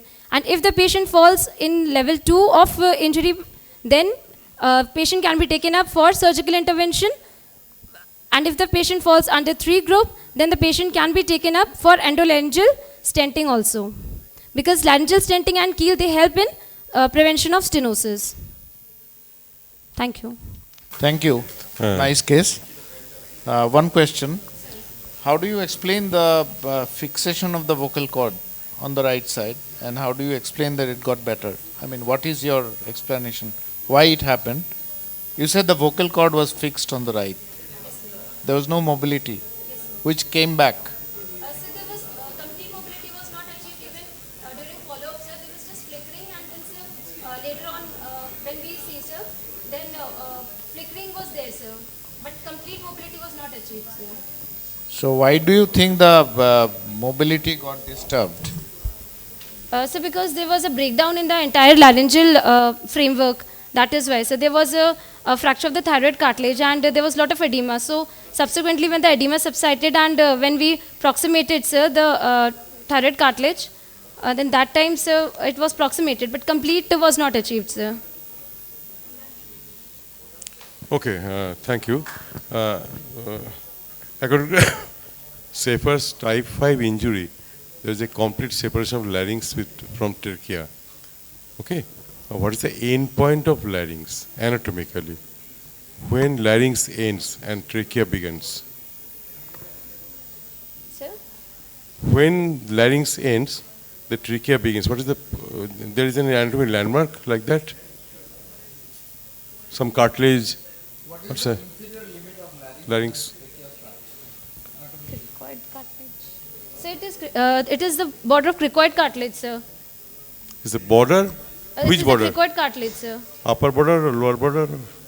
It is the, sir, it will be the lower border of the cricoid cartilage. Good, very good. And what is the corresponding cervical vertebra? Posteriorly? Sorry, sir. Cervical vertebra. Level of. So it will be C6, sir. C6, okay. Good. Thank you, sir. Okay, thank you.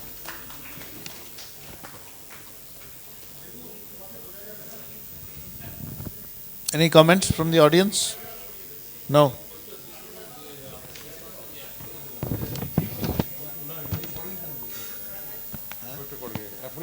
Improve Korani. Improve Korani, yeah. Okay. I am just requesting Dr. V. Balakrishna. And his topic is anaplastic myeloma of mandible. Good afternoon, everyone. Today I am going to present one interesting case. My patient is 72 years old, resident of West Bengal, known case of bronchial asthma and medication, presents with a complaint of growth and pain in the oral cavity from past 2 years. He also complains of a dysphagia for solids from past 2 months. History of tooth extraction was done 1 month back, and he is also a chronic BD smoker and chronic tobacco chewer from past 7 years. On oral examination, I found 5 into 5 centimeters bony lesion was found, which extends anterior to the right canine and posteriorly up to the 1 centimeter lac of RMT and lower up to the alveolus and superiorly 1 centimeter to that of a gingivobuccal sulcus. Base of the tongue is supple. The lesion does not bleed untouched. Tenderness is present. The moment I saw the lesion, my DD in my mind is a squamous cell carcinoma, but actually it changes. On facial examination, there is a 4 into 3 centimeters of submandibular swelling is present. which extends medially from the midline and 2 centimeters away from the right angle of the mandible, and 6 centimeters which extends from the medial end of the right clavicle. There is no signs of sinus, fistula and scar in the scene, and no other palpable lymphadenopathy. And fibroabdominal is NAD. Immediately to see the extension of the lesion, we have done a contrast enhanced CT of neck and chest was done. There we found almost 5.9 into 4.5 into 5.9 centimeters of lesion is seen, where cortical expansion and permeable type of bony destruction was seen, which extends anterolateral to that of a buccinator and the anterolateral to that of a buccinators and the posteromedially to that of a deep lobe of parotid, and laterally it does not spread to the skin, and superiorly it extends up to the pterygoid plane. So immediately biopsy was done, which found it as a granulation tissue. On FNSC, it was suggestive of a hematolymph malignancy, non-Hodgkin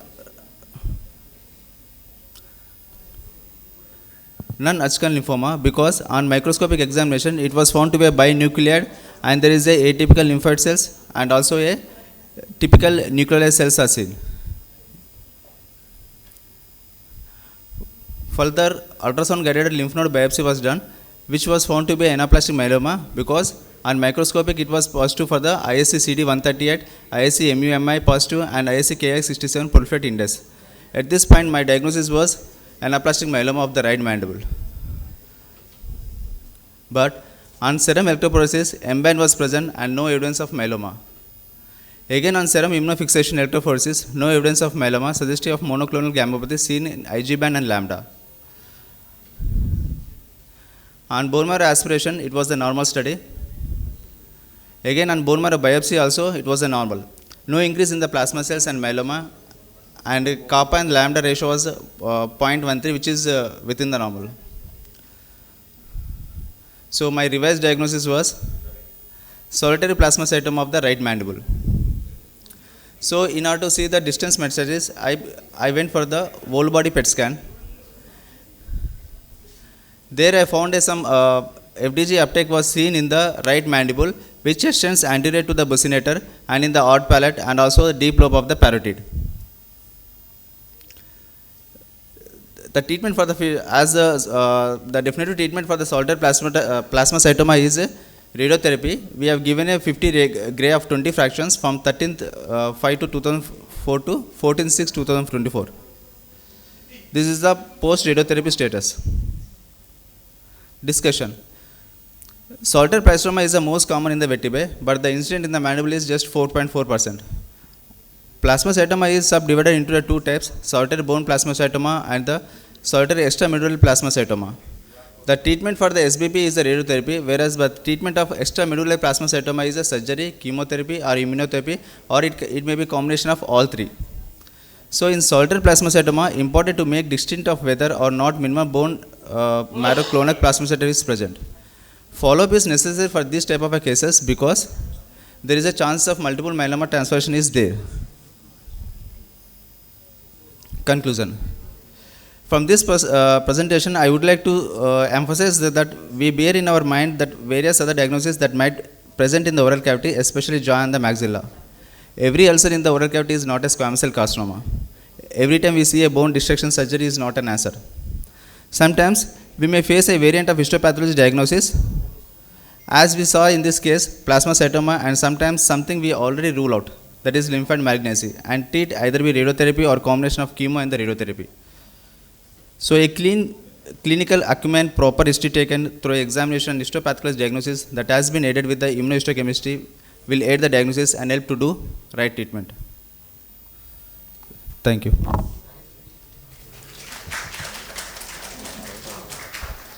Thank you, Dr. Balakrishna. Yeah, that was a case of anaplastic myeloma. Solitary plasmacytoma. Solitary. What is the single most DD you will encounter? You have to encounter one DD with this patient. The commonest growth in the mandible. Maybe benign, maybe whatever you suggest. If it is in the parietal regions, we might think of a benign type, but it is present in the oral cavity. First DT comes into our mind is the squamous cell carcinoma. No, I'm talking about the mandible only. Okay. No soft tissue. Only mandible. Aneurysm bony What cyst. Huh? Aneurysm bony cyst. ABC, aneurysm bony cyst. Or where was the growth actually? In the ramus, in the angle, or the horizontal part of the mandible? Mostly. In the body of the mandible. In the body. In the body of the mandible. Was it a very common site for your plasmacytoma? If No, not, it is not a common site for why? the plasmacytoma because the solitary plasma is the most common site is the vertebrae. Mandible is not the common site. It is the rarest of the rarest. Why?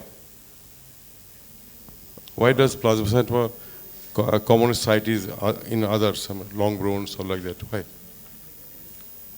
I didn't get it. What So happens? What happens actually in the hemopoietic system? In this, sir, actually solitary plasmacytoma, where we in bone marrow biopsy or in the case of blood cells, we found everything will be normal. Only at the site of a lesion only we will find a clonal plasma cells are seen. At the site of lesion only we can see the closma plasma cells. Actually, it exactly fits the criteria. Like there is no crab criteria is present, and the bone biopsy is also normal. And also at the site of lesion only we find a clonal cells. Even the CT MRI elsewhere is a normal except at the site of the lesion. But if this your growth, was there any follow-up for this patient? Is he still alive or not? Of course, he is alive, sir. Okay. We no.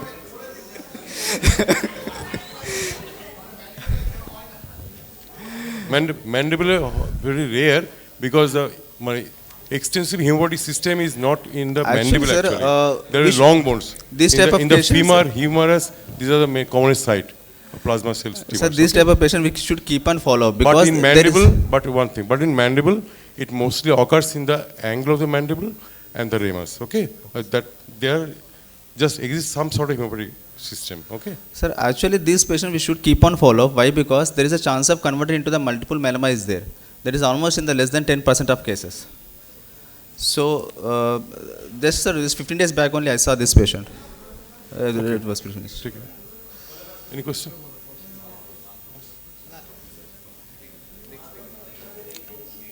Okay, thank you. Thank you, sir. Dr. Siddhartha De now. Tuberculosis in otolaryngology. Good afternoon, everyone. Today I'll be presenting a discussion of tuberculosis in otorhinolaryngology. I'll be highlighting certain cases that we found during a prospective study in our institution carried out from January 2023 to April 2024. So as we all know, TB is still a big problem in India with an incidence of around 2.77 million cases and a mortality of around 320,000. 27% of the world's TB cases are in India. And ironically, Delhi is not just the capital, but seems to be the TB capital of India as well. So TB generally presents either as pulmonary or extrapulmonary TB, with pulmonary TB being the more common case, and extrapulmonary TB accounting for around 10% of the cases. And diagnosis is often delayed due to variable presentation. So the most common presentation is with matted lymph nodes, scar, sinus or fistula or a collar strata abscess. In the larynx, it can mimic malignancy and may be difficult to diagnose. In the nose, it can present with recurrent epistaxis, septal granuloma and septal perforation. In the ear, it can present with tubercular otitis media with or without a postoral fistula, tubercular meningitis and sequelae.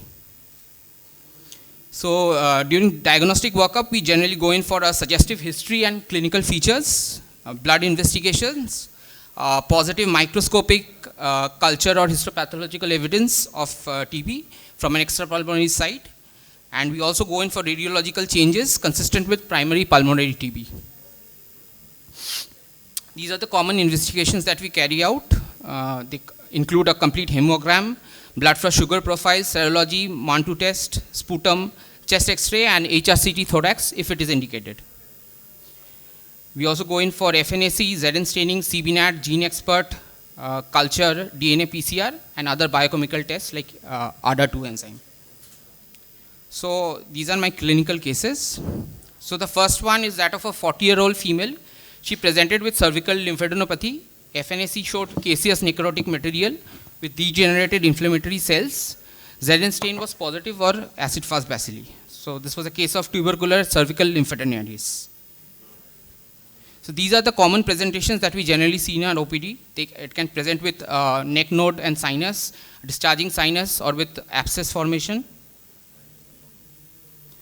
It generally involves level 5 lymph nodes presenting with a painless progressive neck swelling. If we get a lymph node which is greater than 2 centimeters at one or more sites with or without periradenitis or presence of an abscess with or without a discharging sinus, then it is extremely suspicious of tubercular origin, and the diagnosis of choice is FNAC or excision biopsy. The next case is that of a 50-year-old female. She presented with a change in voice for 2 months. She had a history of chronic cough and expectoration.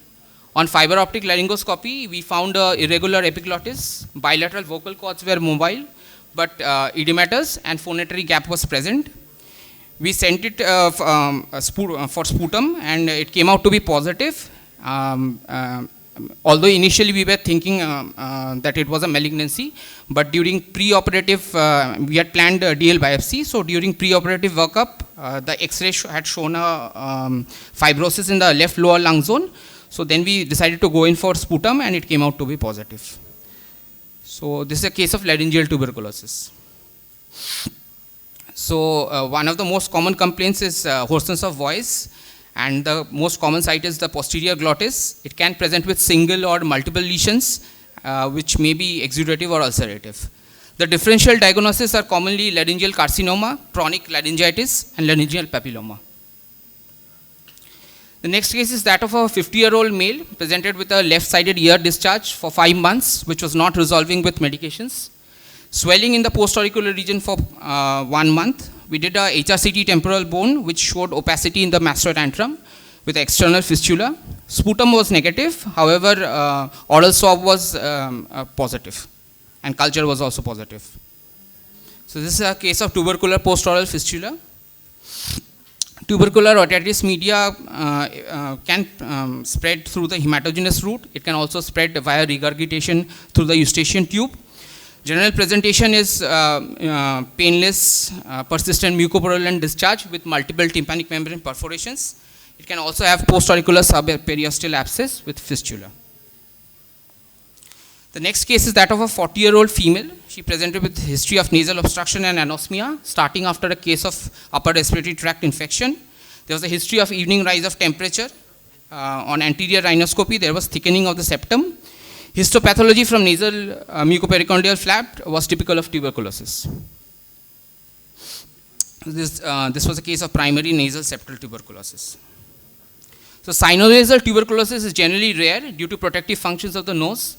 It generally presents in the nasal septum or the cartilaginous part, and differential diagnosis is via midline septal granuloma, sarcoidosis, or Wegener's granulomatosis. The next case is that of a 60-year-old male who presented with difficulty in swallowing for 2 months. He had a history of tobacco chewing for 30 years. We found a palatal proliferative mass. Again, initially we suspected it was some sort of a malignancy, but on biopsy, ZN stain came out to be positive. Sputum was also positive, which showed a coexisting pulmonary tuberculosis. So again, in the oral cavity and oropharynx, tuberculosis is rare due to protection of saliva and Waldes ring. Most common site is the tongue, and it is generally associated with primary pulmonary tuberculosis. So ENT cases in extrapulmonary TB represent around 15%, and the most common presentation is with lymphadenitis. It can also present in other areas, caused mainly by Mycobacterium tuberculosis, and NTM is rare. Transmission is mainly via droplet infection or spread through the hematogenous route or from concurrent primary pulmonary lesion. So these are the common dilemmas in diagnosis, some of which we ourselves faced. One was that it can mimic malignancy, and the second problem was that sometimes the lesions are extremely deep-seated, so taking tissue biopsy is difficult. 50% of all tuberculosis cases are in HIV positive population, with only 15 to 20% in HIV negative population. Treatment, medical therapy is the mainstay, with surgery indicated only in certain cases. And the general regime is 2 months of intensive therapy with a 4-drug regimen, and followed by 4 to 7 months of continuation phase with a 3-drug regimen. So the take-home message is that extrapulmonary TB, especially in ENT and head and neck region, is difficult to diagnose because of diversity of presentation and considerable overlap. We should have a high degree of clinical suspicion. It can also present in immunocompetent patients, and response to treatment is pretty satisfactory. And we should give importance to patient compliance to ensure that we do not progress to MDR and XDR varieties. These are my references. Thank you. Okay, Dr. De, lot of pictures very nicely is given. Thank you, sir. One thing, do you treat these patients yourself? I mean, prescribing these 80 drugs? Or no, sir. We, after the diagnosis has been made, we give a referral to the chest department, and we keep following them up. Follow up. What are the drugs actually? There are some categories. I mean, Cat 1, Cat 2, like that. What was the category of your patients? Sir, mostly were category 1. Cat 1. New diagnosed. Newly diagnosed. And Cat 2? Cat 2. Who are the Cat 2? Sir, in the original study, these were just some of the representative cases. Yeah. In the original study, category 2 was around, I think, somewhere around 7 to 8%, sir, of the cases. In your study? Yeah, in the study I have shown only some representative cases. In the initial study there was around 81 cases. So out of that around 7 to 8% were category 2. And they were excluded in your study or included? No, sir. They were part of the study as well. Okay. One basic question: why we always prescribe chest X-ray? Which view actually? You always Sir, ask if we get a relevant history, like a patient is complaining of a chronic cough, or if we have a high degree of clinical suspicion, then we go in for a chest X-ray, because it's the cheapest and the most commonly available tool which can. X-ray chest, which view? PA view. It is PA view. Yes, sir. PA view. What will you get if we say AP view? AP view. Sir, there will be fibrotic changes. It is always posterior to anterior. I mean, the patient stands back to the beam. Okay? If he stands, he or she, front to the beam, what happens in the X-ray chest? What will you find? Sir, because we always say PA view, PA view. We never write. Sir, AP there may be a cardiac shadow. The scapular shadow will come. Okay? And it will obscure the lung field. I have a question, because you said this is a excerpt from a long study. In your original study, what is the percentage of the sites that you have said? So For percentage example, of? Laryngeal, out of the cases that you got. Sir, briefly, sir, just for the interest of the audience. Yes, sir. So if we differentiate it on the basis of sites, around 82.7% was neck nodes, and laryngeal was around 6 to 7%. What about otological? Sir? Tubercular otitis media. Otitis media was, sir, I think around 2.5 to 3%. Thank you. Any comments? I think everybody has a lot of experience in tuberculosis. Okay. Thank you, sir. Any comment from audience? Okay. So I am requesting our last speaker, Dr. Hena. And the topic is histopathological dilemma in thyroid carcinoma. Good afternoon, important delegates. Without further ado, I would like to present histopathological dilemma in thyroid carcinoma. As we all know, thyroid cancer is the most common endocrine malignancy, and of that, the papillary thyroid carcinoma is the most common malignant tumor, constituting about 75 to 85%, and it is the most common one and more common in females, and the peak age group is 30 to 50 years, with some variations in different population. So going on to FNAC, it is the first line diagnostic test for the evaluation of the swellings of the thyroid gland, owing to its simplicity, low cost, high sensitivity, 62 to 98%, and specificity of 75 to 100%.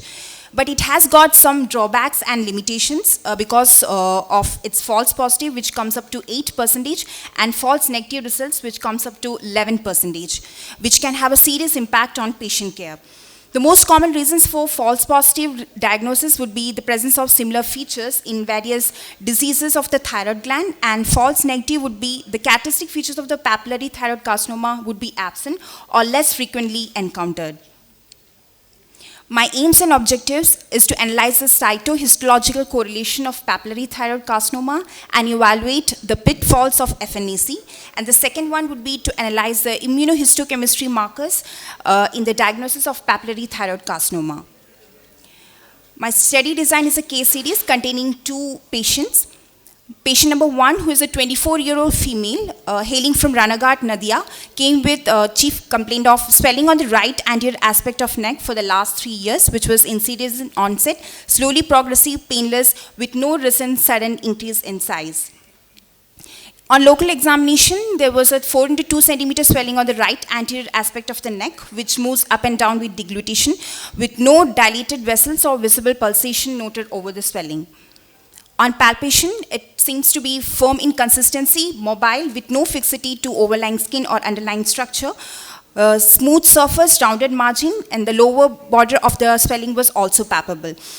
It extended superiorly up to thyroid cartilage, inferiorly 2 finger breadth from suprasternal notch, laterally abutting anterior border of the right sternocleidomastoid, medially reaching till midline, and there was no cervical lymphadenopathy. We did a fiber optic laryngoscopy, and the bilateral vocal cords were within normal limits. It was mobile. Her thyroid function tests were also within normal limits. Ultrasonography of the neck reveals a nodule in the right thyroid lobe of thyroid score of 3. We did an FNAC from the right nodule, which came out to be Bethesda category 5, suggestive of papillary thyroid carcinoma. The white arrow suggesting of the cytoplasmic invagination, and the yellow arrow shows the nuclear pseudo-inclusions, which are characteristic of papillary thyroid carcinoma. We did a CCT of the neck also, which also telling, not involving any other major structures, strap muscles, or no retrosternal extension. So she underwent total thyroidectomy and central compartment neck dissection under general anesthesia, and we did send the specimen for histopathology. Interestingly, it came out to be nodular follicular hyperplasia. As you can see from the slides, there are the thyroid follicular cells scattered all around, with having filled with colloid, and which has no nuclear atypia and mild pleomorphism. We also suggested an immunohistochemistry panel for the patient, so the HbMB1 and the CK19, which came out to be positive for the patient. Second patient, who is a 31-year-old female, hailing from Bongao, No 24 Parganas, came with progressive midline swelling on the anterior aspect of neck for last 2 years, which was also incidence in onset, slowly progressive, painless, with no recent sudden increase in size. On local examination, it was a 4 into 3 centimeter swelling on mid-anterior aspect of the neck, extending to left side, which also moves up and down with deglutition, with no dilated vessels or visible pulsation noted over the swelling. On palpation, it was also firm in consistency, mobile, with no fixity, with smooth surface, rounded margin, and no retrosternal extension. It is extending up to superiorly up to inferior border of cricoid cartilage, inferiorly 1 finger breadth from suprasternal notch, laterally abutting anterior border of the left sternocleidomastoid, medially reaching till midline, and there was no cervical lymphadenopathy. Her fiber optic laryngoscopy was also within normal limits. Bilateral vocal cords were mobile. Her thyroid function tests were also normal. On ultrasonography of neck, it reveals nodules in both the isthmus and left thyroid lobe, which having the thyroid score of 3. We did an FNAC from left and the isthmus nodule, which also came out to be Bethesda category 5, suggestive of papillary thyroid carcinoma. On the slides, we can see the nuclear grooving and also the nuclear pseudo-inclusion as it's suggestive of the papillary thyroid carcinoma. We also did a CECT of the neck. So she also underwent the total thyroidectomy plus central compartment neck dissection. Interestingly, it also came out to be lymphocytic thyroiditis. As we can see from the slides, small round blue cells which are scattered around the thyroid follicular cells, which are lymphocytes. So discussion will be, there are some benign lesions of the thyroid gland which mimics the papillary thyroid carcinoma, as you can see in the slide. Benign hyperplastic thyroid lesions, follicular adenoma, Hashimoto's thyroiditis, and hyalinizing trabecular tumor. Moving on to the role of immunohistochemistry. So we suggested the first patient to undergo our IHC panel. So it was HbME1 and CK19. Both are sensitive marker for papillary thyroid carcinoma. And we know that there is no single IHC marker as of now which has complete sensitivity and specificity for the diagnosis of papillary thyroid carcinoma. And it is also a theory or a topic to ponder upon. Other IHCs coming up is KI67, red galactine-3, calretinine P16, and others. So in conclusion, FNAC still is a gold diagnostic test for early diagnosis of the patient. False positive diagnosis, as we have discussed earlier, there are some diseases, benign diseases that mimics the papillary thyroid carcinoma, and false negative diagnosis would be because of inadequate sampling and presence of infrequent nuclear features of papillary thyroid carcinoma. And also the role of the combination of the IHC markers, that is HbME1 and CK19, we can move on with that. My take-home message would be we should be very aware of the pitfalls of the FNAC, and also we should have a careful examination of the smears of the slides with strict adherence to the diagnostic criteria of the papillary thyroid carcinoma, so that we can reduce the false positive and false negative diagnosis, thus improving the patient care. My references, and thank you. Thank you.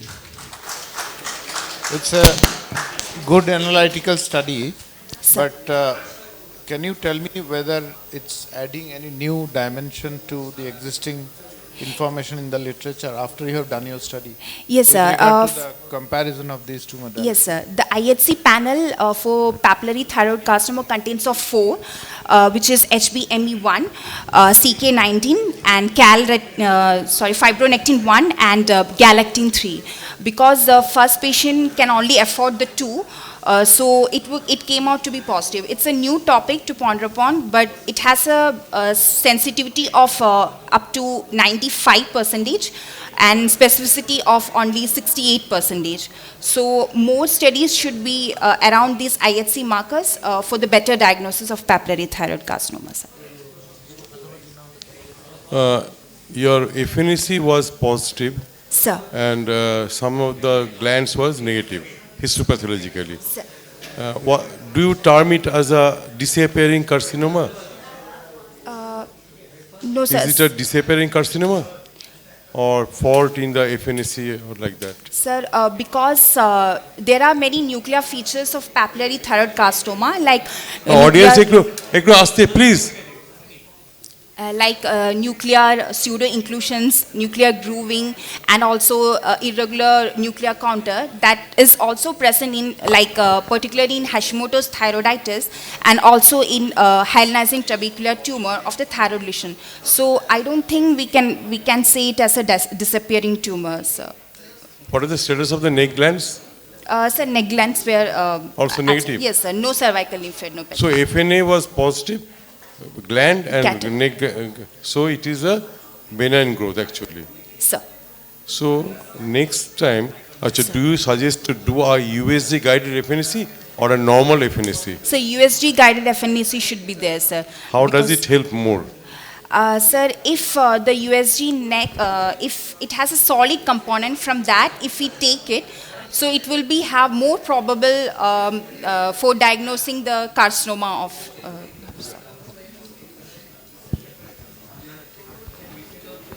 How many Bethesda grades are there? Sir, 6, sir. 6. So if the thyroid is 5 and Bethesda is 6, do you recommend to go for immunohistochemistry panel? Sir, because we actually were very. In Indian context. Yes, sir. You are sitting in Calcutta, in Bengal, in Indian context, considering our socio-economic status, you got a case of thyroid 5 and Bethesda 6. Still, do you recommend the patient to go for IHC panel? Sir, we don't need to go for IHC for because the thyroid 5 is there, the highest one, and Bethesda 6 is there, so we don't need to go for that, sir. So there is your entity of well-differentiated thyroid carcinoma. Sir. With definitive radiological and cytological evidences. Sir. Maybe we are not like to increase the economic burden to the patient actually. Sure, sir. Thank you, sir.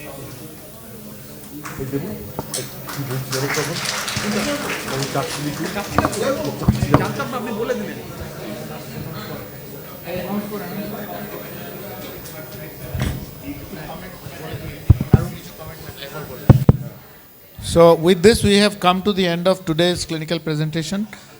Before we distribute the certificates of presentation to the participants, I would again invite our learned audience for any other additional comments on the topic or regarding the conduction of this program.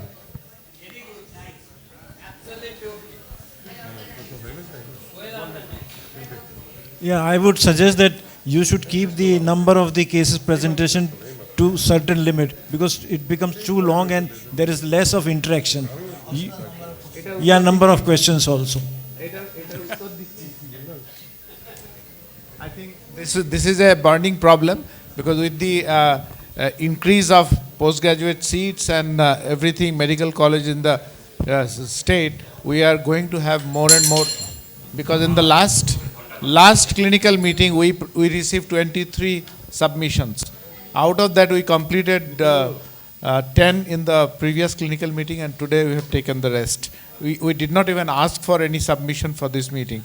So this is going to be a problem. So we have discussed this in our executive meeting to find out ways of categorizing the presentation, or at least creating some other additional programs where we can accommodate, because we want everyone to come and present, because this is the forum where everyone should present and everyone should learn how to present and interact.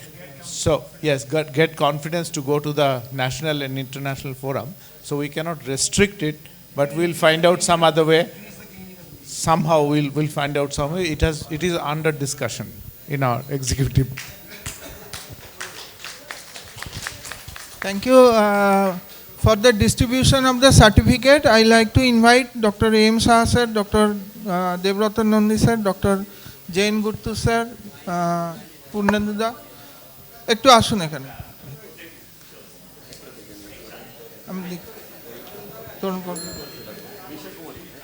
Nisha Kumari,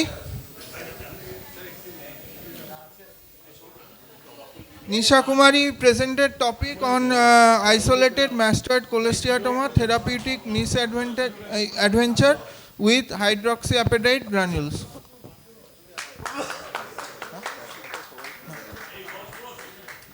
Then Dr. Trilokeshwar Prusti presented a comparative study of the outcomes of the midline and the lateral approach of thyroidectomy.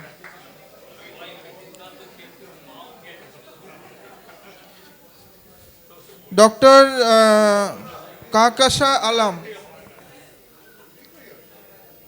Dr. Alam presented topic role of intratympanic injection of dexamethasone in the treatment of subjective idiopathic tinnitus in tertiary care center. Kehkasha.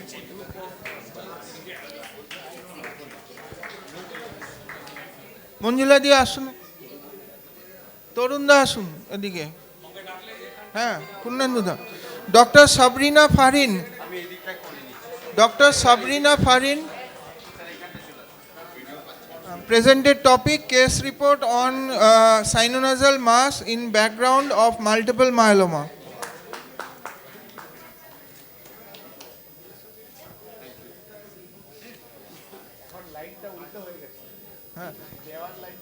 Dr. Siddhalingesh Hugar, second branchial cleft cyst.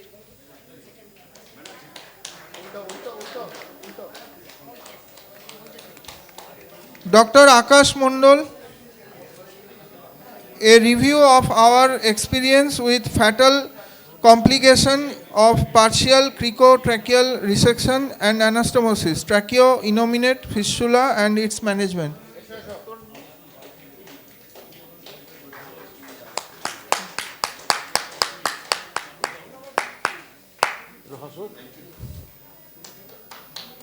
Dr. Katyani N. Siva Yogi Mat. Okay. Dr. Katyani. Bidanda.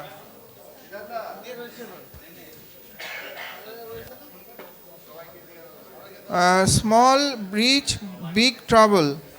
Our experience with labyrinthine fistula.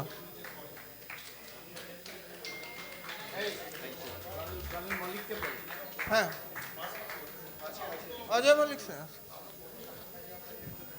Dr. Dibankar Das, management of intrapulmonary hemorrhage post CABG.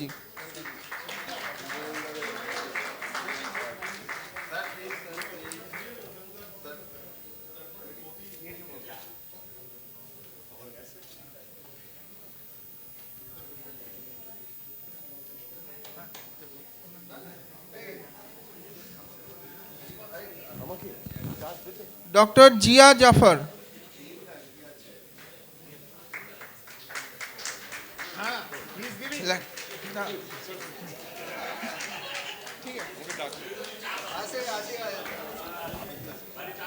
আর উঠবো না, আর উঠবো না। Subhajit da. নাম doctor করে। Dr. V. Balakrishna, anaplastic myeloma of mandible. Dr. Siddhartha De, Amitabh De, Dr. Siddhartha De.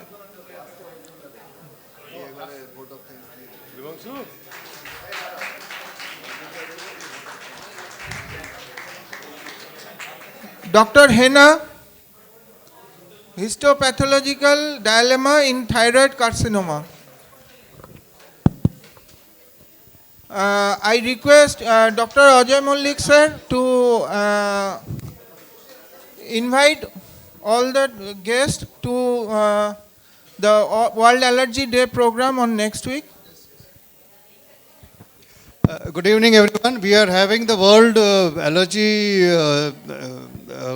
Workshop and Conference at AIIMS Kalyani on Saturday. This Saturday, that is the 6th of July, where we are having the stalwarts, Ms. Subir Jain, Dr. Subir Jain, and our own Dr. Doipan, and of course a galaxy of stars. Other stars will be present over there. We'll be having panel discussion, lectures from them, and quiz. I request the residents to participate in the quiz, and there's a poster presentation. And of course, there are many things. It is a whole day program, and we'll be having hands-on also demonstration of the skin prick test and other things. So I request each one of you all, and I thank AOI West Bengal. I thank first of all the AOI West Bengal for giving us this opportunity, and it is only possible because of the collaboration which we are having with them that we can organize this. We are arranging for 2 buses, and we will be passing. We'll try to place it in 2 places. Also, we will be keeping 2 buses at the Kalyani station. So that will be at one at around 7:30 or around 8, and one will be at 8. So you can come from the people who are coming by train. There are direct trains from Shalda, And we will be giving the route map also. Now you have multiple routes to come, and if you come in the morning early, it's about a 1 hour from, less than 1 hour from the airport. So it will be easy, and we welcome you all to that place. Thank you. Thank you. I request Dr. Devabrata Das to announce the Mid-Icon. On behalf of Dr. Manoj Mukherjee, is the organizing secretary for the Mid-Icon this year, 2024, এবারে বর্ধমানে হচ্ছে। তো আমি সবাইকে বলবো, ওখানে বিভিন্ন hotel আছে, সিনক্লিয়ার্সে হচ্ছে, দি ভেন্যু ইজ সিনক্লিয়ার্স, কিন্তু আশেপাশে অনেক ভালো ভালো হোটেল আছে। সবাই একসাথে আসুন। আবার আমরা যেরকম হলদিয়াতে বিধান স্যারের কাছে গিয়ে হই হুল্লোড় করে একটা সার্জিক্যাল ওয়ার্কশপ করেছিলাম, এটাও একটা, this will be a academic bonanza with a surgical workshop. Okay, so this year our mid-term conference will with live surgical workshop will held on Bardhaman on the first weekend of the August, that is the 3rd and 4th of August, Saturday and Sunday. It will be a surgical workshop with the upcoming stars of Bengal. So no outside faculty is there.